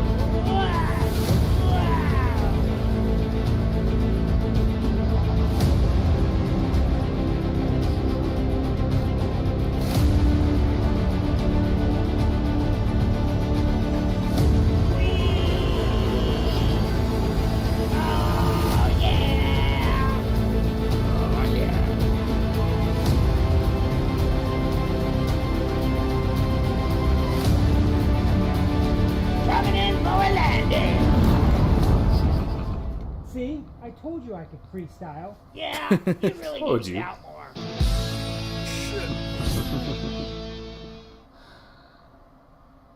Yeah, heck of a job, Sweem. Thank you, man.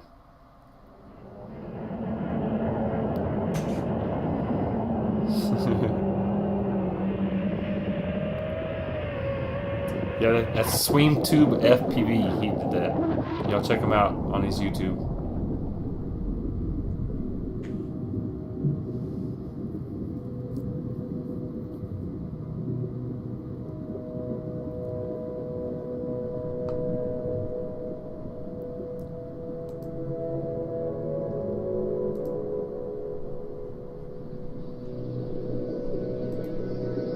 What the hell is underwater? This is one of the greatest fucking FPV videos ever made. Mooney's not lying. Yeah, Mike.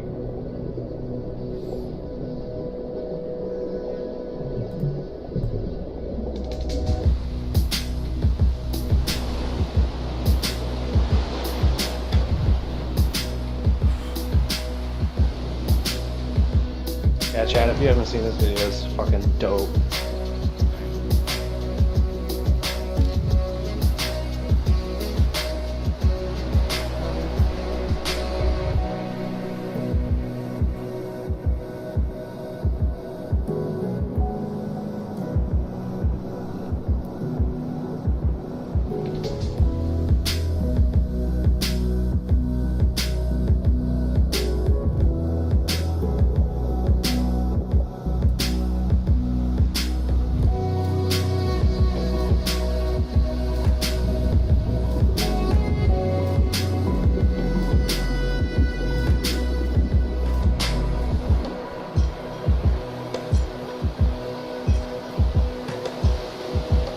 I used to do that. Just go hiking everywhere.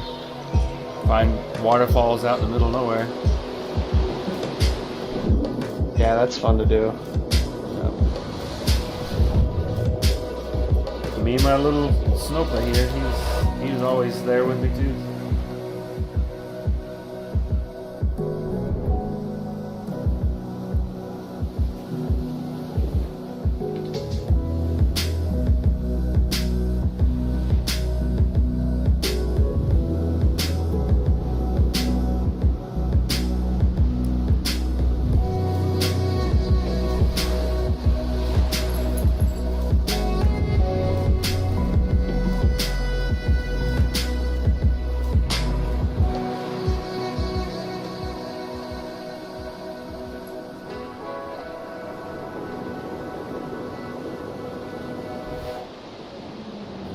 Who's that? Blaster?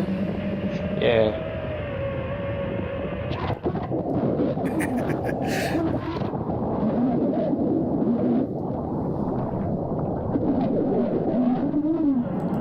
Wait, how's that happening? The water. Yeah. He built like this fucking like Oh my epic God. like I waterproof just drone. I fell think into he a shows it waterfall. towards the end of the video. And it's here. You're here. You worked. And you're fine. Oh my God.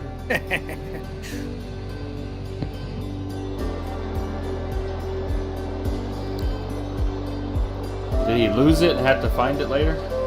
No, he made it out of the water. Oh my gosh. Oh yeah, I've seen. Yeah, okay.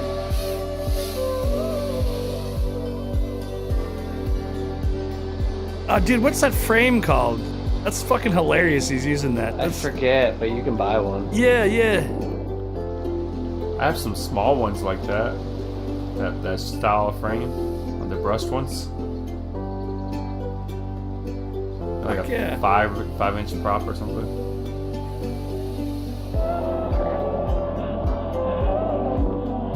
I have the smaller version. A smaller version. Remember the FURC core? I still have one of those. Waterproofs it. That's fucking hilarious. Oh, okay. Okay. I see.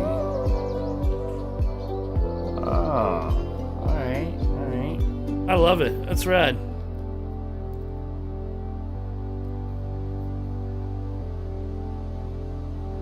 Yeah, it is. That frame is a liftoff. I can't remember what the hell it's called though. Mine, I'm thinking of, never mind. I'm not even gonna try to remember. I don't.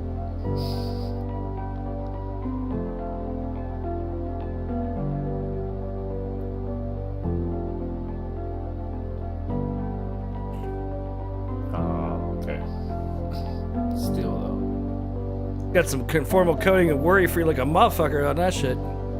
Props to the cameraman for fucking catching that thing Yeah. going through the waterfall. Yeah. Yeah. It ain't easy to film an FPV drone in movement.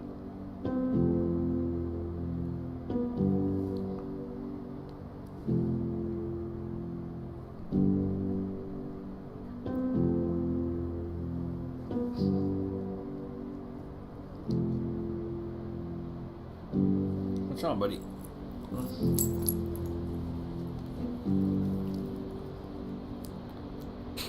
This kind of looked like a fox. Could see why you would have named him that. Yep. He's a good boy. Oh. Yeah, he's been a great guy. Great friend to have.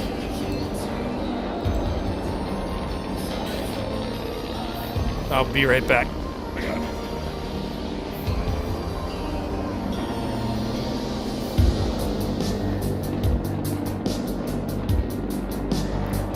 Oh shit. Got Darkwing.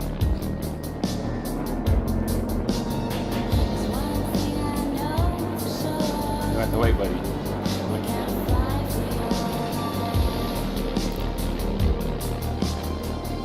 Can't wait.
Dude, I told What Is Real the other day.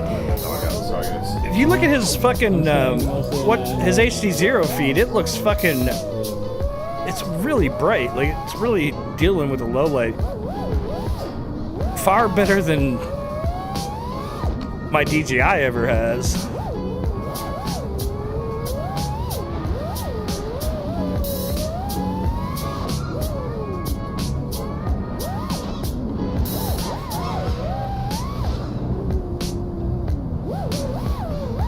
He's got a lot of lights, but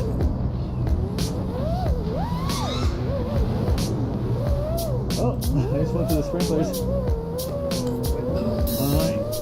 There's water on my lens. Oh, What Is Real?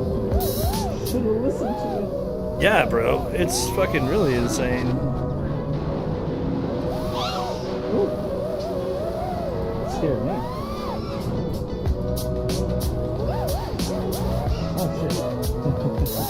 I got a drop of water right in the center of my camera lens.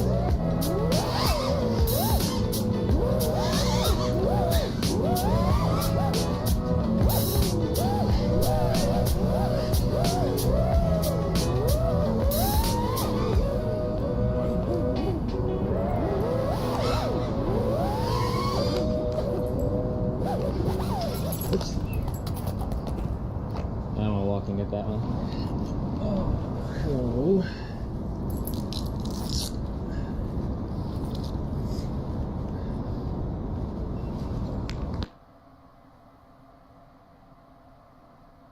Nice shred.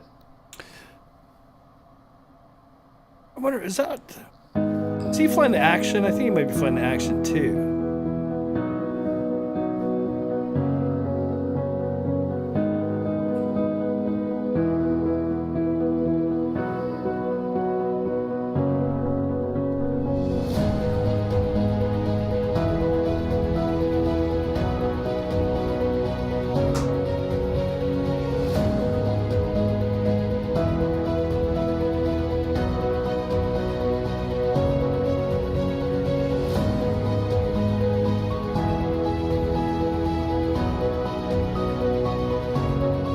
You hear the resonance in the bells and things, the music. You hear that resonance that's prominent.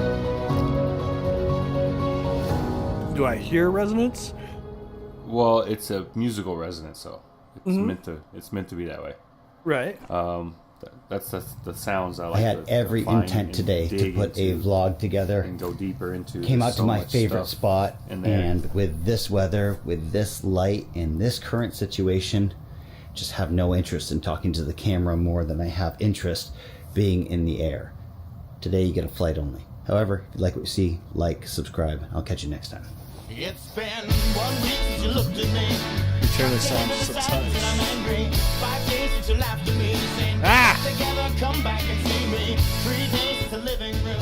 I realize it's all my fault, but couldn't tell you yesterday. You'd forgiven me, but it'll still be 2 days till I say I'm sorry. Hold it now and watch the hoodwink. Does it make you stop think? You'll think you're looking at Aquaman. I summon fish to the dish, although I like the chalet Swiss. I like the sushi, cause it's never touch a frying pan. Hot like wasabi when I bust rhymes. Speak like Leanne rhymes, because I'm all about value. Oh, we got Kmart up here. What's that? Yes, I believe it is.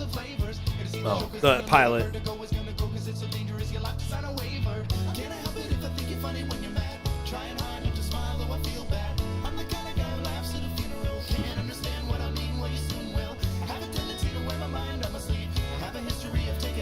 It's been 1 week since you looked at me.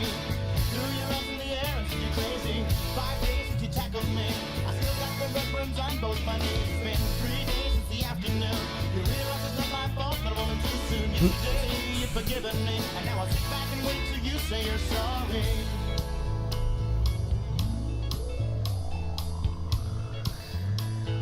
Are you though? Are you sorry?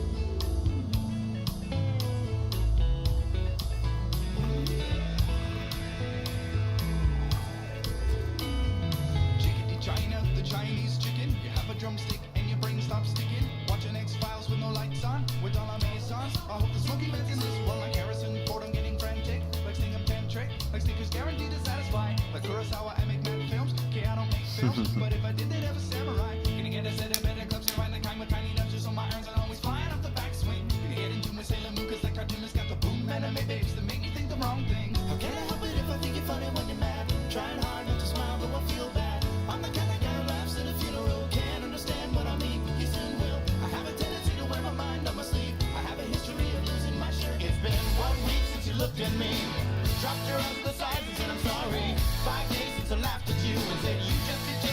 thought you were gonna do. 3 days since the living room.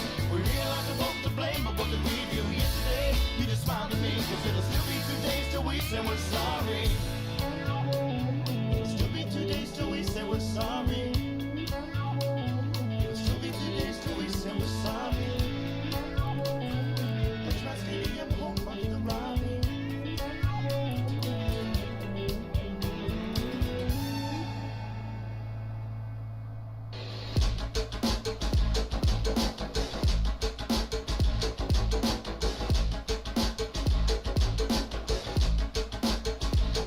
The gates of hell. That's my old stomping grounds. You never made it over gates when you came to New York, did you, Greg? No, I didn't. And I regret not having the chance. You head down to New York, let me know. I'll fucking... Tech might even come out of his shell if you go over. But my friend Mike Flyer is over there all the time. I know Kmart went down there recently. Yeah, that's what I was commenting. He had one of his cards.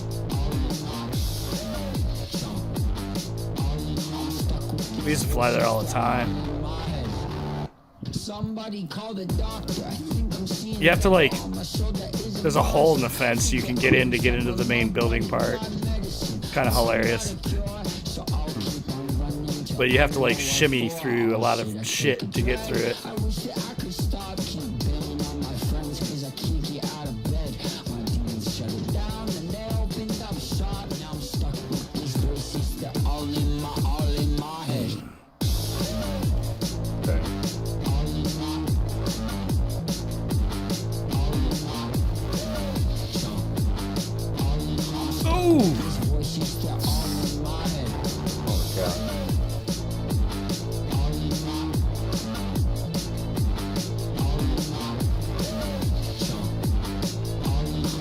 Black kills it, man. Yeah, he does.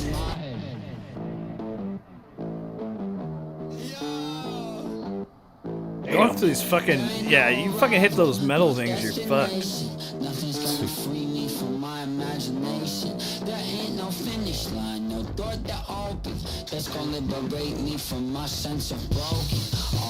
Yeah. Good amount of obstacles, yeah. Holy shit.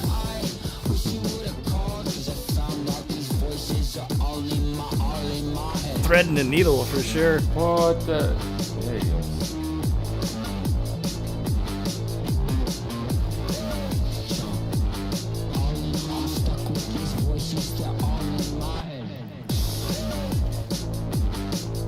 Yeah. So what do you think video link he's using, man? Flat? Or is just used to the latency? I have a feeling Flat's an analog pilot, but I could be wrong. Yeah, I don't really know. Maybe we'll see him when he lands.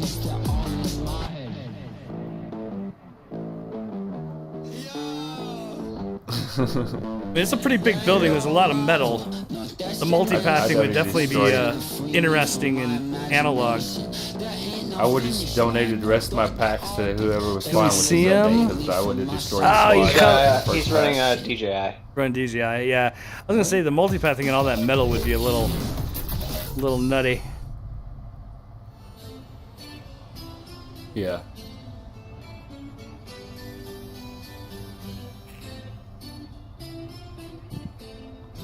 That is a very cool building.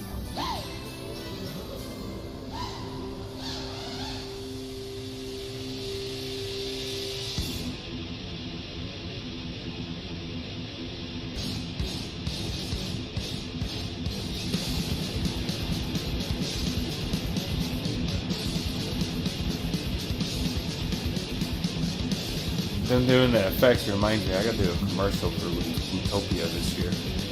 That shit is coming up with.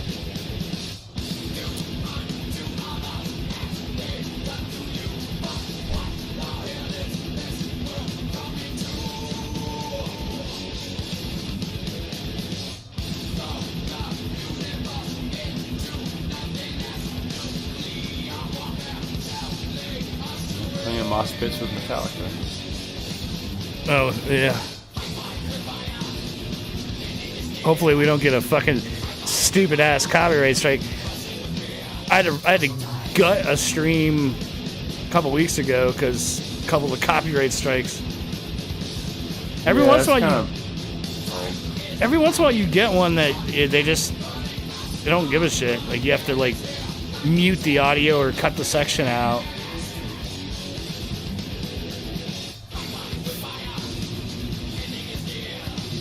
Well, it's like with streaming music. I mean, if you're doing like your own thing, but when you're remixing, if you're not like careful, like the hooks and stuff can get you.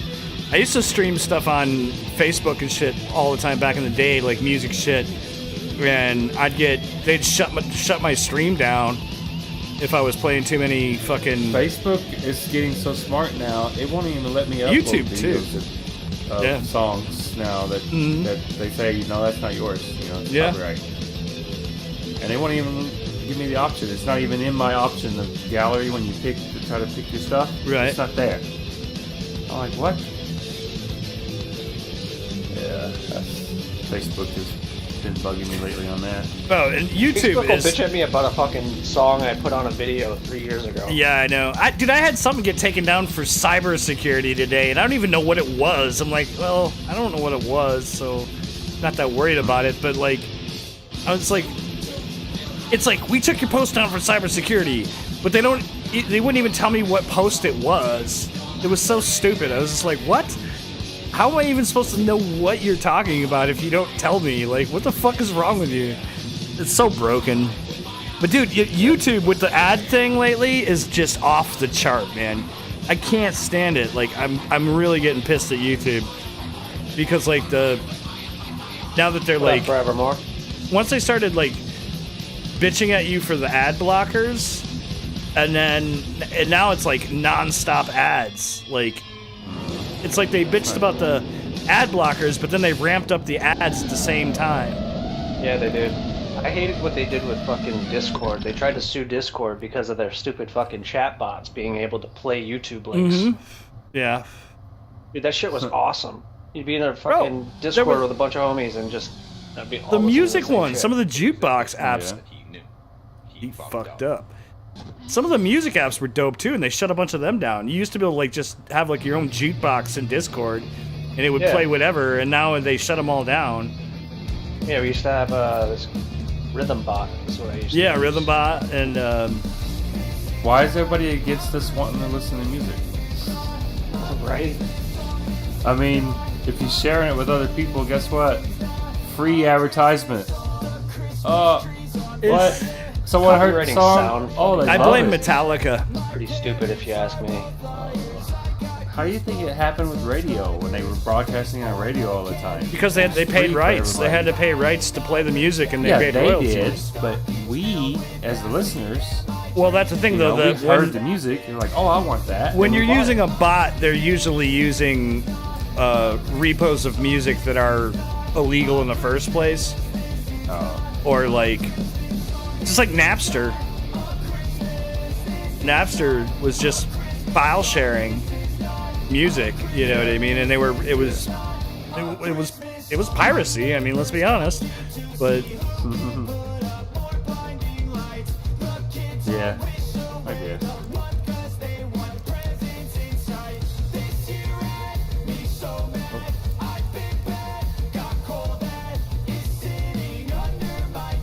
Oh yeah.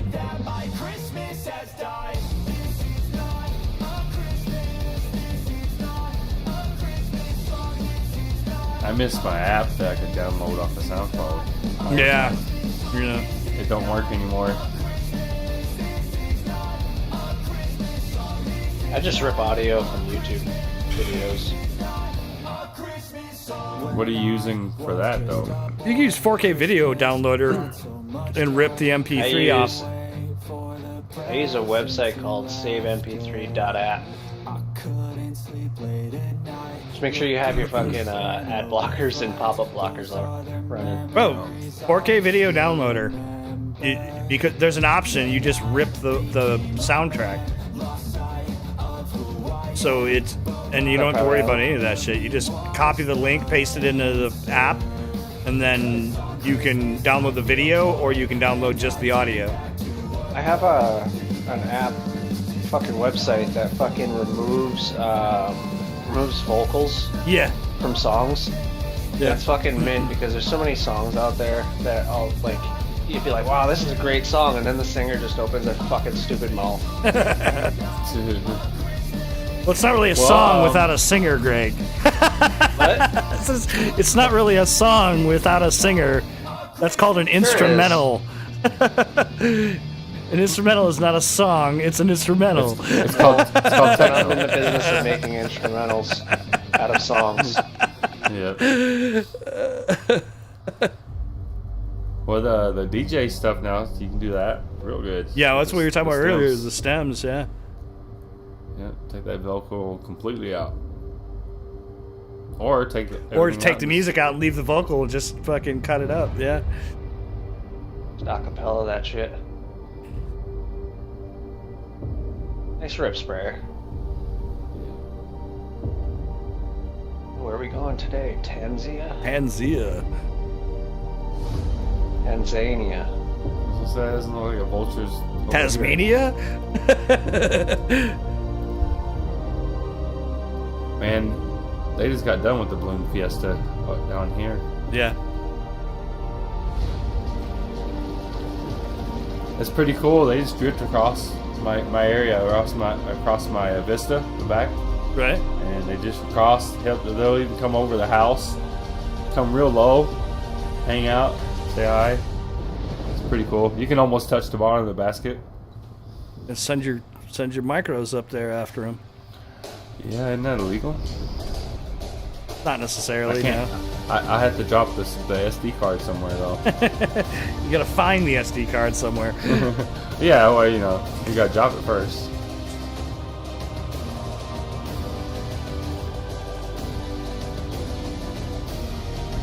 So yeah, I thought about it. I wanted to. Right on. Yeah.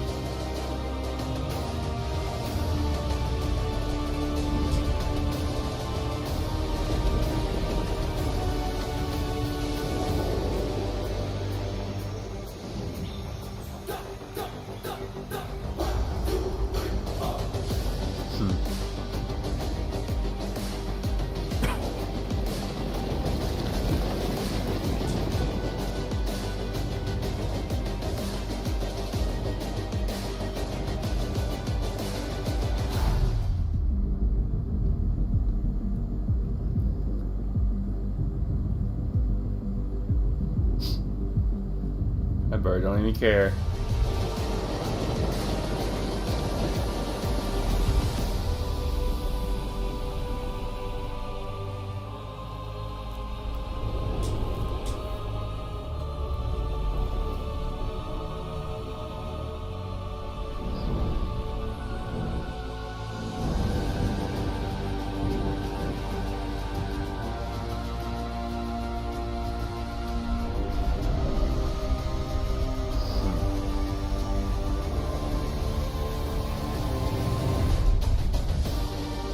I'd have to be fully prepped. Wingsuit, parachute, everything if I went in hot air. Yes, that's what I'm saying. Just in case.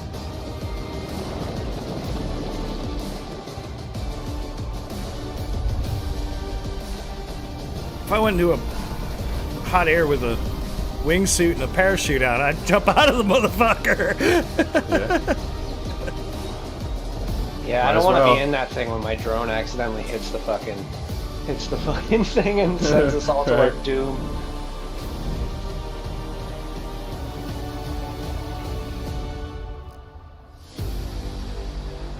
Helicopter rides are interesting. I'd go on one of those before I go on a hot air balloon. Yeah. What's the random video? What's this? This is a random video. What is it? It's 2 minutes long. It didn't be a random video. Oh, it's not? Oh. Oh. What's this video? I thought Tanzania was last. Nope. Oh, okay. Still got two more. Oh, okay. This is Phoenix FPV. Okay, shit. I was like, what? Yeah, I've seen this one. This dude rips. Yeah, he's awesome.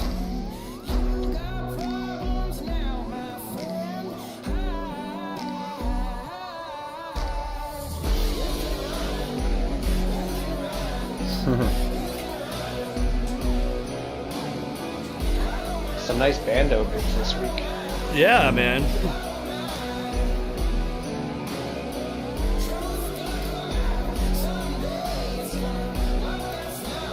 This dude knows every line of this place. It's fucking awesome. Yeah. You can tell he flies here a lot. Damn.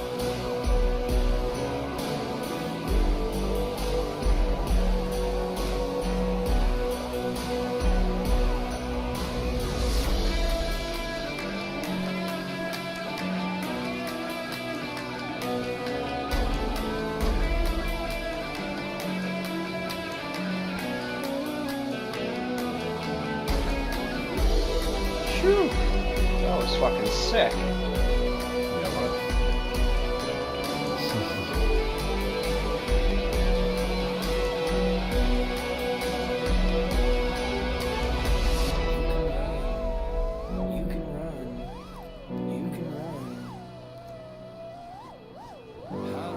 Nope, it's programmed.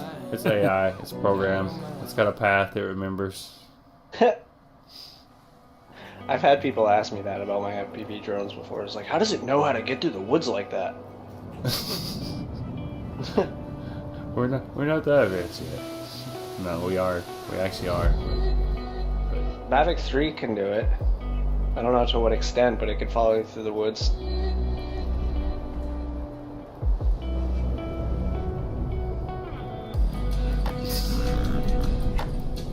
This is the last video.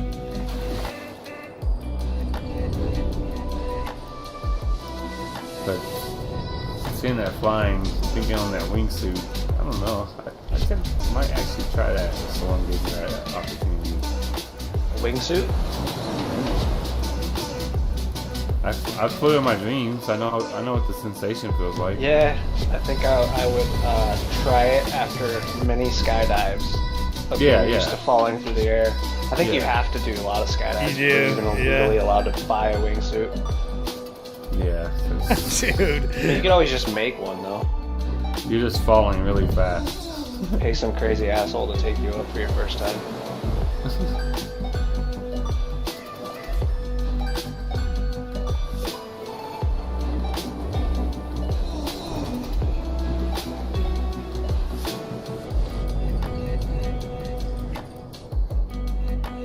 But yeah, flying in a lucid dream is just like flying, isn't it?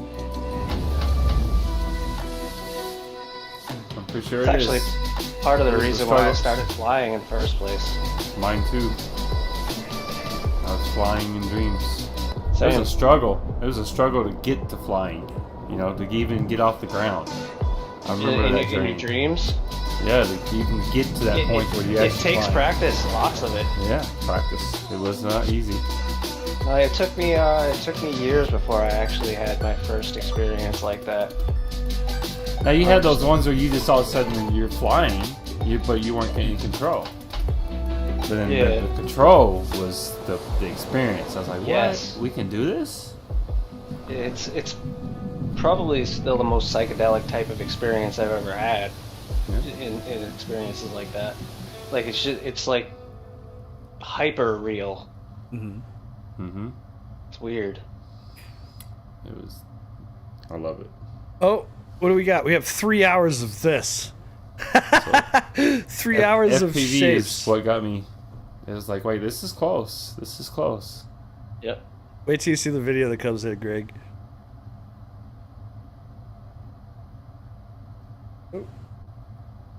It's literally 3 hours. What is this one? Well, last week was. It changed one. It is literally 3 hours of going through a tunnel. There's some audio. Yeah, but how big is the loop? You know, their loop. Yeah, I don't Like know 10 yet. seconds. That's kind of some of the stuff I come across on looking visuals for the videos I've been doing lately. Some of the little sequences, they're short. And I'm like, you know, you're like 20 seconds in the song and the sequence is already the same again. It's already repeating. I'm like, man, people are going to get bored of that. They're going to notice a pattern. Watch the blue square. Count off that. Yeah. It repeats every time it comes in. Mm-hmm. This is fucking hysterical. The random video of the week. Why are we getting 3-hour-long videos though at the end of the playlist every week now? That's really what I want to know. Why is what is the Must be the choice of videos I'm using. what triggered this algorithm? You know what I'm saying? How did we get here? It's not even music to it. It's How just did we even that. get here? It's got something on the audio track, I think. It sounds like. Well, I mean, it shows something, but I don't hear anything. I'm very confused. All right. Well, that's this week's video. It's flying good. Yeah, that dude knows every single fucking path of that place. I've seen a bunch of his vids, and he flies that place a lot. It looks good. All right.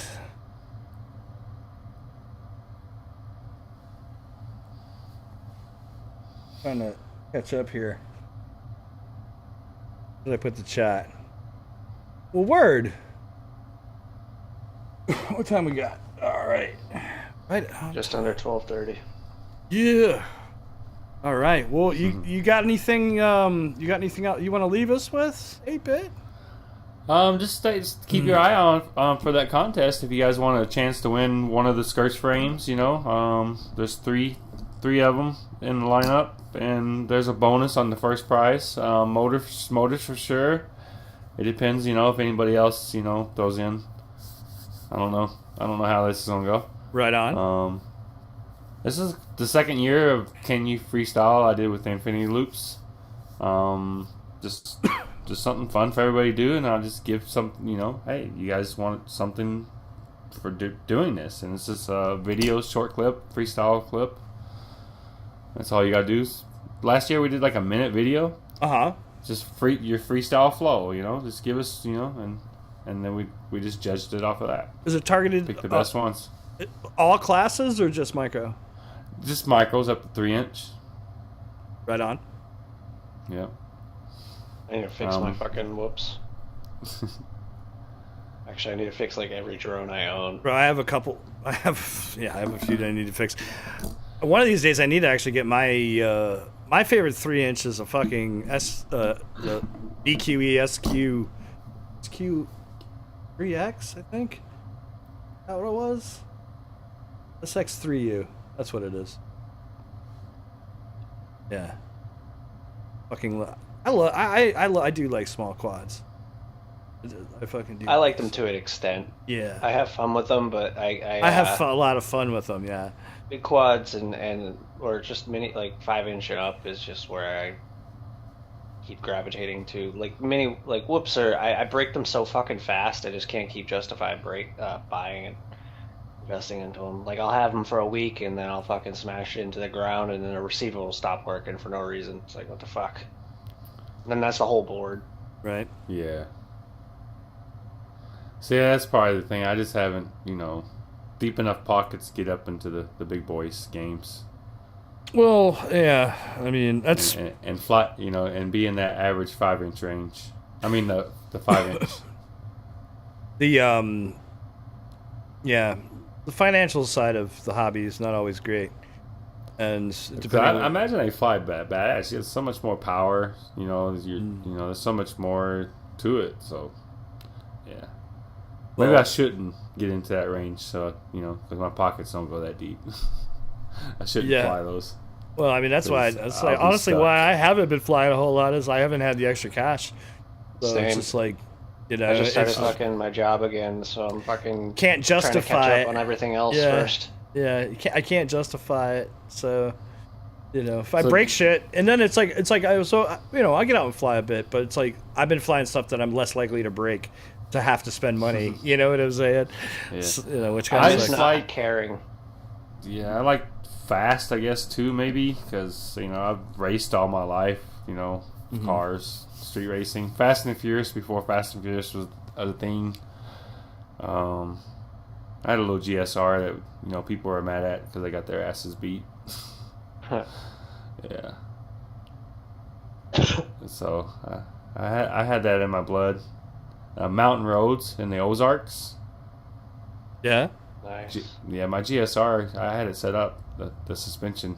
I could take a 15 mile an hour at all those little curves.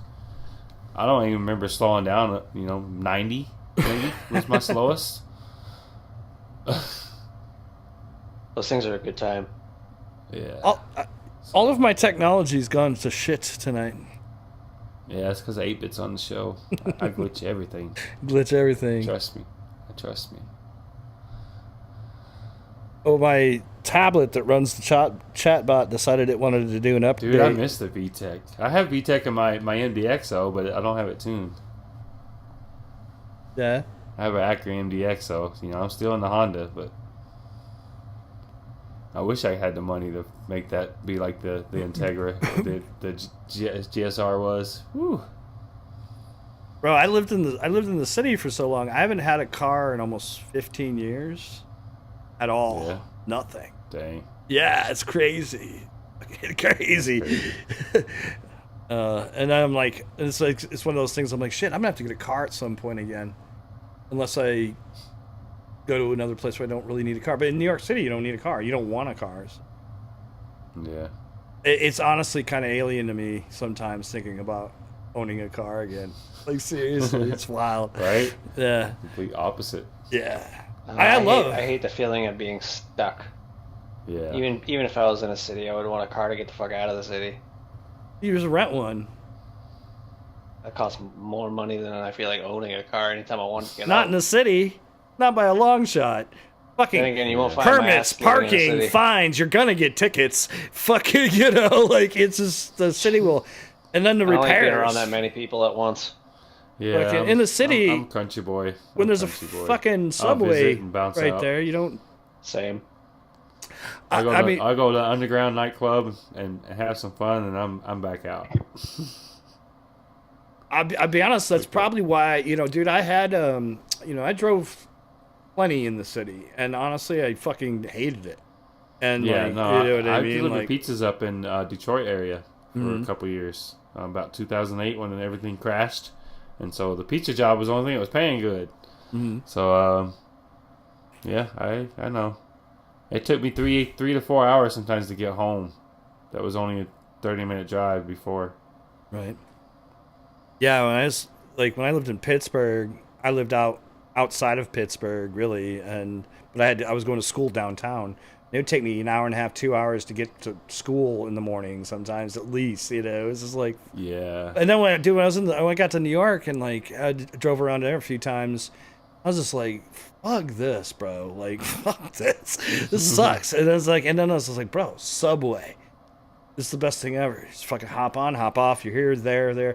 And the reality is that the time it would take you to drive to, like, what's it take you to get to Best Buy? 20 minutes? I can hop on a subway and be there in the same amount of time. In New York, though, it takes 2 hours to drive anywhere. So it's like, and you're only going like 2 miles, dude. It's ridiculous. Yeah. Yeah, it's fucking, especially downtown. Rush hour? Fuck Sounds that. like a whole lot of nope to me. Bro, it sucks. And that's the thing.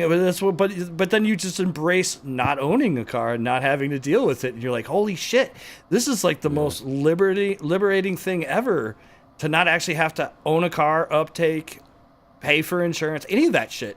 And you can still get everywhere. As long as you're in the city. Yeah, and then you rent one. Because getting one for the weekend, here and there, whatever, ain't that big of a deal. You know what I mean? Yeah. You're not going to do it all the time. And in a city like that, there's so much to do. You don't really you're not like unable to get stuff. You want a camera, you want to, dude, I had a guy in Brooklyn that sold drone parts. Like, I could just literally hop on a train, go get a set of motors and a fucking stack, be back at the crib building in fucking 30 minutes. That's it. I had a boosted board too. Nice. I had a boosted board too. Sometimes I would I would hop on a train, jet over to his spot, meet up, grab shit, and then just cruise back on my board. It takes me a little bit longer on the boosted board, but it was just so chill. And I just like roll through Brooklyn and fucking get back, and then sometimes stop, see some homies, go to some shop where you have some homies. Like, I had like a synthesizer shop in Brooklyn. It was dope.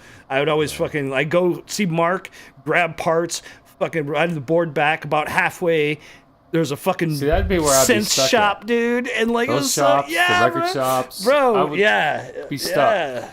Like, digging in the crates. I had a record store fucking 3 blocks from my crib in Queens. Like, it was sick. Dude, I would drive. I remember one of the times I was living in Kentucky. That's when I was already married and had kids and everything. But I still loved music and wanted the vinyl. I still wanted the vinyl. Mm-hmm. There was this record shop that was like 2.5 hours away. When I had the money, my ass was driving. And I drove that 2.5 hours to that shop, and I spent my time digging. When I was coming up in Indiana, we'd be driving to Chicago. We'd be driving to Chicago all the goddamn time. There's mad record stores in Chicago. We'd hit Hip House and Gramophone and all the spots down there, bro. Fucking come back with fucking bags of fucking wax and kick it. It was I miss those days, dude. I feel it. Oh man, then you get home, put it on, hit the needle on the record. Yep. But shit, we got to get out of here. So we love you guys. Thanks for joining us tonight. Thank you for joining us, 8-Bit, man. It was really nice to have you on and hanging out for a while. Right on. We enjoyed having you. Have to do it again for sure. Yeah, for sure. Right on. Yeah, and if I ever get anything rolling on that thing I was talking about, I'd be good to have you guys too. Right on. Yeah, and fucking keep making beats and shit and fucking do it. Like I said, if you need help, I want to talk to you more on stuff like that. So I didn't know you were that deep into this. Mm-hmm. I didn't know you were that. Dude, back when this show started, me and Vince sometimes like at the after we used to do after parties and shit on B2P, which like we would stream for 3 hours already, and then we would shut the mainstream down and then do an after party and just watch videos or just do crazy shit.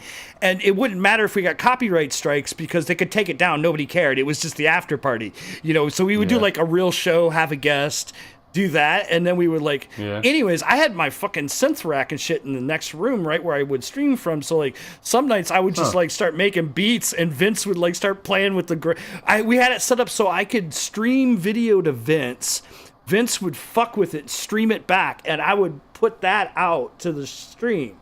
So basically it was like I was sending it to him over Zoom, and then he was manipulating the video and other shit and making and then adding shit and then taking it back over Zoom, and then I was taking that to OBS into the stream.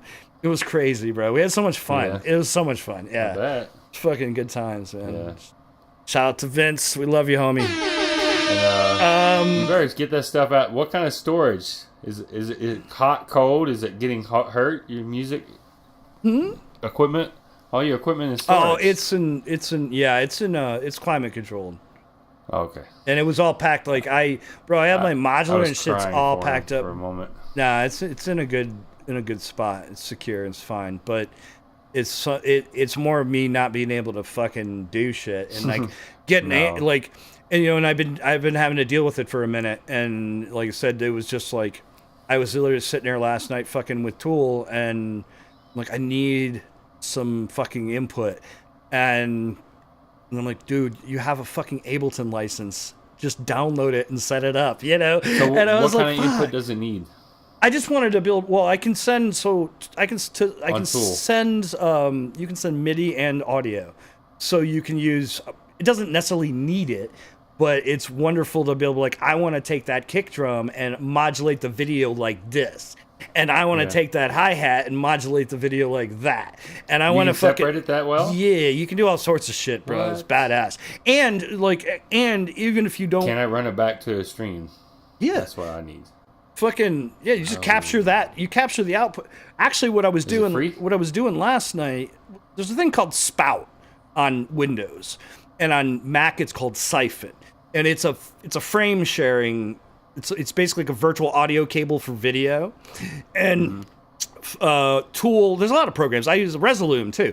Fucking a lot of video apps use Spout or Siphon. So basically, you can do all this generative shit, and then you set the output to a spout, and then you open up OBS and say, grab that spout and send it to the stream, and so it literally just takes the video straight from the app straight into OBS and sends it. Yeah, it's pretty dope. Cool. I'm like I said, I'm a fucking gearhead, man. I used to VJ, and I've done all sorts of the VJing all my video shit ultimately stemmed from audio originally, and once I learned like I could make it all interact, I was like, oh fuck. So with last time I dabbled in any VJ was with the PlayStation thing. Remember the PlayStation? Yeah. I use those. I was doing all sorts. I used a program called VDMX. I was building my own Quartz shit on Mac. And Quartz is like a filter system that was kind of like Tool is on Windows right now. And so like, it's dope, man. I'm ahead when it comes to that shit. Is like, Tool, is it free or is there a cost? No, it's open source. Oh, open source. An open source project. Told me that yeah. Yeah. Okay, I'm definitely gonna look into that. It's totally free. It's definitely got a learning curve, but and I'm not an expert at that yet. But but a lot of the stuff that I'm doing in that, I do a lot of stuff in Fusion on Resolve, which is very similar in a lot of ways, but it's more about Resolve's about I'm gonna make this video, but Tool is like I can make a video, but everything is geared towards real-time performance. So and it's not really like I'm gonna render out this motion video. It's like I'm gonna make real-time motion video, and then if I want to render it, I can. But that's like the focus is almost like VJing and like input of MIDI and sound and shit and making crazy shit happen. But the way it works, it's like you could make dope shit for your FPV intro or something. You know what I'm saying? Yeah. Like it's badass. So like a lot of the, like I said, you can have like a text, like a font with your logo, your name or whatever, and then you can break it into SVGs, and then you can like have particles track that and glow lines and weird like text-based effects and shit. It's pretty dope. And then if you have a beat or something going, you can make it react. So yeah, it's neat. It's definitely very cool. Yeah, I'm definitely into that too, though. I guess I say haven't check done it. VJ, I'm into visuals with music. It's not like that. It's key For me. Tool is I don't. I'd have to say it is more of an advanced app versus some of the other ones out there that and I think I'm learning it quickly because I already knew how to do stuff in Fusion and I did stuff in Quartz and stuff along the way. But trying to think of another good, like, easy to use visual program. It's like, dude, Resolume's expensive, and like there was one on Mac called VDMX, but it's barely supported anymore. Like Resolume's one of the best ones out with their wire system, but it's fucking like $800. It's not cheap, you know what I mean? It's like fucking it's gotta have pockets, bro. Like, Yeah. And then it's like, you gotta pay every fucking year for upgrades and shit. And Tinkercad's my shit. I'm a Tinkercad ninja. I love it. Blender and shit's cool, but like Blender's not geared to be real time. You can make dope shit in Blender, but it's not geared to be. It's more of a non-linear rendering program. Whereas this is like, you can do crazy particle and glows and fucking geometric mapping shit, like, and it's all real time. It's just like you start plugging in shit and fucking telling it how to like do stuff, and it just it's like a synthesizer. It's bad. Yeah, I love Tinkercad. I got in a hole last night, bro. I got super nice and put the headphones on with some beats and just like was in a hole for like 3 or 4 hours, and I'm like, holy shit, I gotta go to bed, bro. Like, Jesus. I mean, that's how making beats stuff that is, you could man. do. Yeah. If it's visualized like I'm thinking, because have you seen some of the like a couple of the recent music videos I put up with the visuals? I've seen some. You're saying you can do stuff like that? Yeah. We can do stuff like that. I would have to see a specific one. What up, Fly High? What up, Fly High? What up, Fly High? Fucking, I'd have to look at an example of specifically, but yeah, I mean, you can do all sorts of shit, man. Yeah. I'd be the same way. I'd be all lost in it.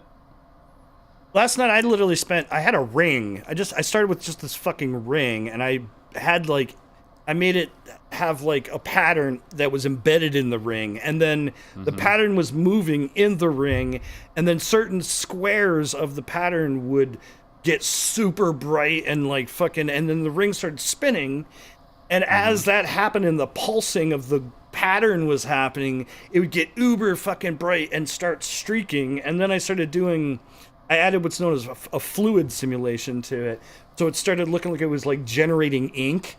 It was fucking crazy, bro. I was just like bugging So it's just out. a matter of clicking on an option and A lot of it is, yeah. There's a lot. There's like I said, there's a lot to learn, but like it's literally like it's like playing Legos with video, and you just like stack things, but you can cable them and patch them different ways. And then if you as you get deeper, you can start inputting your own. You can input math. Like if you want to tell something to do 6 times. But it's set to 3 right now. You can just go ×2 and hit enter, and it will switch to 6. Like, it's weird how it works. You know what I mean? Yeah. Like, you can literally like change parameters via math. And then when you are just moving like the sliders, how like on a synthesizer or your rack, you're moving stuff to shape your sound. The fucking text box, like if it's set to 4, when you click on it, you get a line this way. And it goes down to 3 and up to 5. But then if you move your mouse up and down, it multiplies or divides. So if you need to go from like 4 to 400, you can literally like click up and move over. And so as you go up and down, it multiplies and divides more and more, or less and less. And then left and right is like your base number. And so you can change values, like extreme value changes. So if you need to go like from 4 to 4,000 or whatever, you can do it like that. It's the whole premise is kind of mind blowing. I've never worked with a program that worked that way, like in that regard, like some of those things that it does. And then like, so as you're patching, you have a little window and you can see what you're doing. But if you hit F12, it switches to focus mode, and your entire desktop, it's like basically goes full screen, but you still have your patch, so you can still keep fucking with it and have the video underneath your patch. It's really wild. It's a cool fucking program. Yeah, I have a fucking ridiculous Tinkercad library too. Fucking TK's the jam, and you can export into fucking Fusion if you want. Fucking, but yeah, man. Like I said, TOOLL3. Mm-hmm. Yeah. So, like I said, it's definitely a different thing, but you can get some really trippy stuff for like your videos or whatever. Like, like just playing around, you can have. Yeah, there's a lot of shaders. Yep. That's what I'm using right now. It uses shaders. They even have like, I was looking at some of the.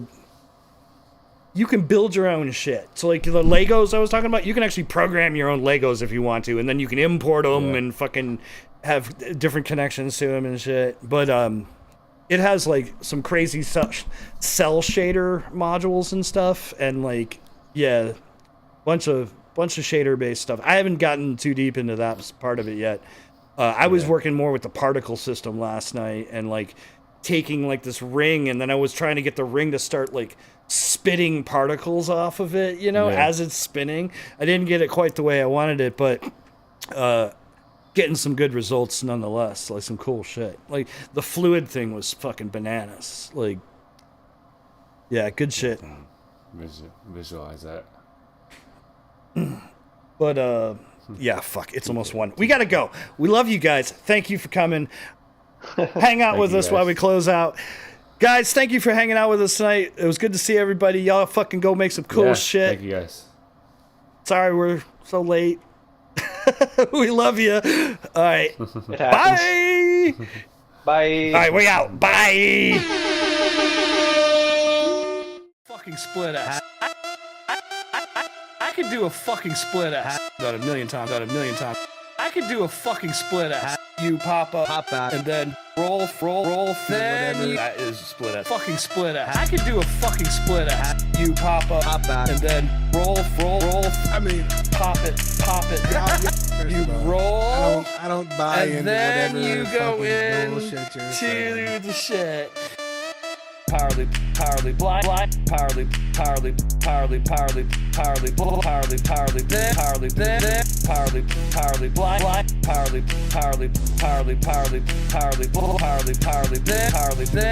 I could do a fucking split ass. Roll, then that is split ass. Fucking split ass. I could do a fucking split ass. You pop up, and then roll. I mean, Pop it. That's pretty much the only trick that I know.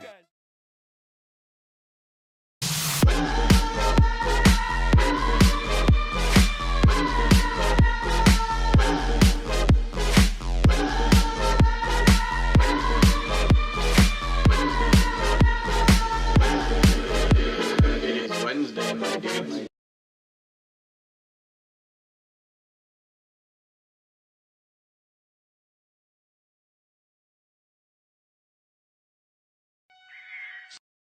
Sword of omens, give me sight beyond sight.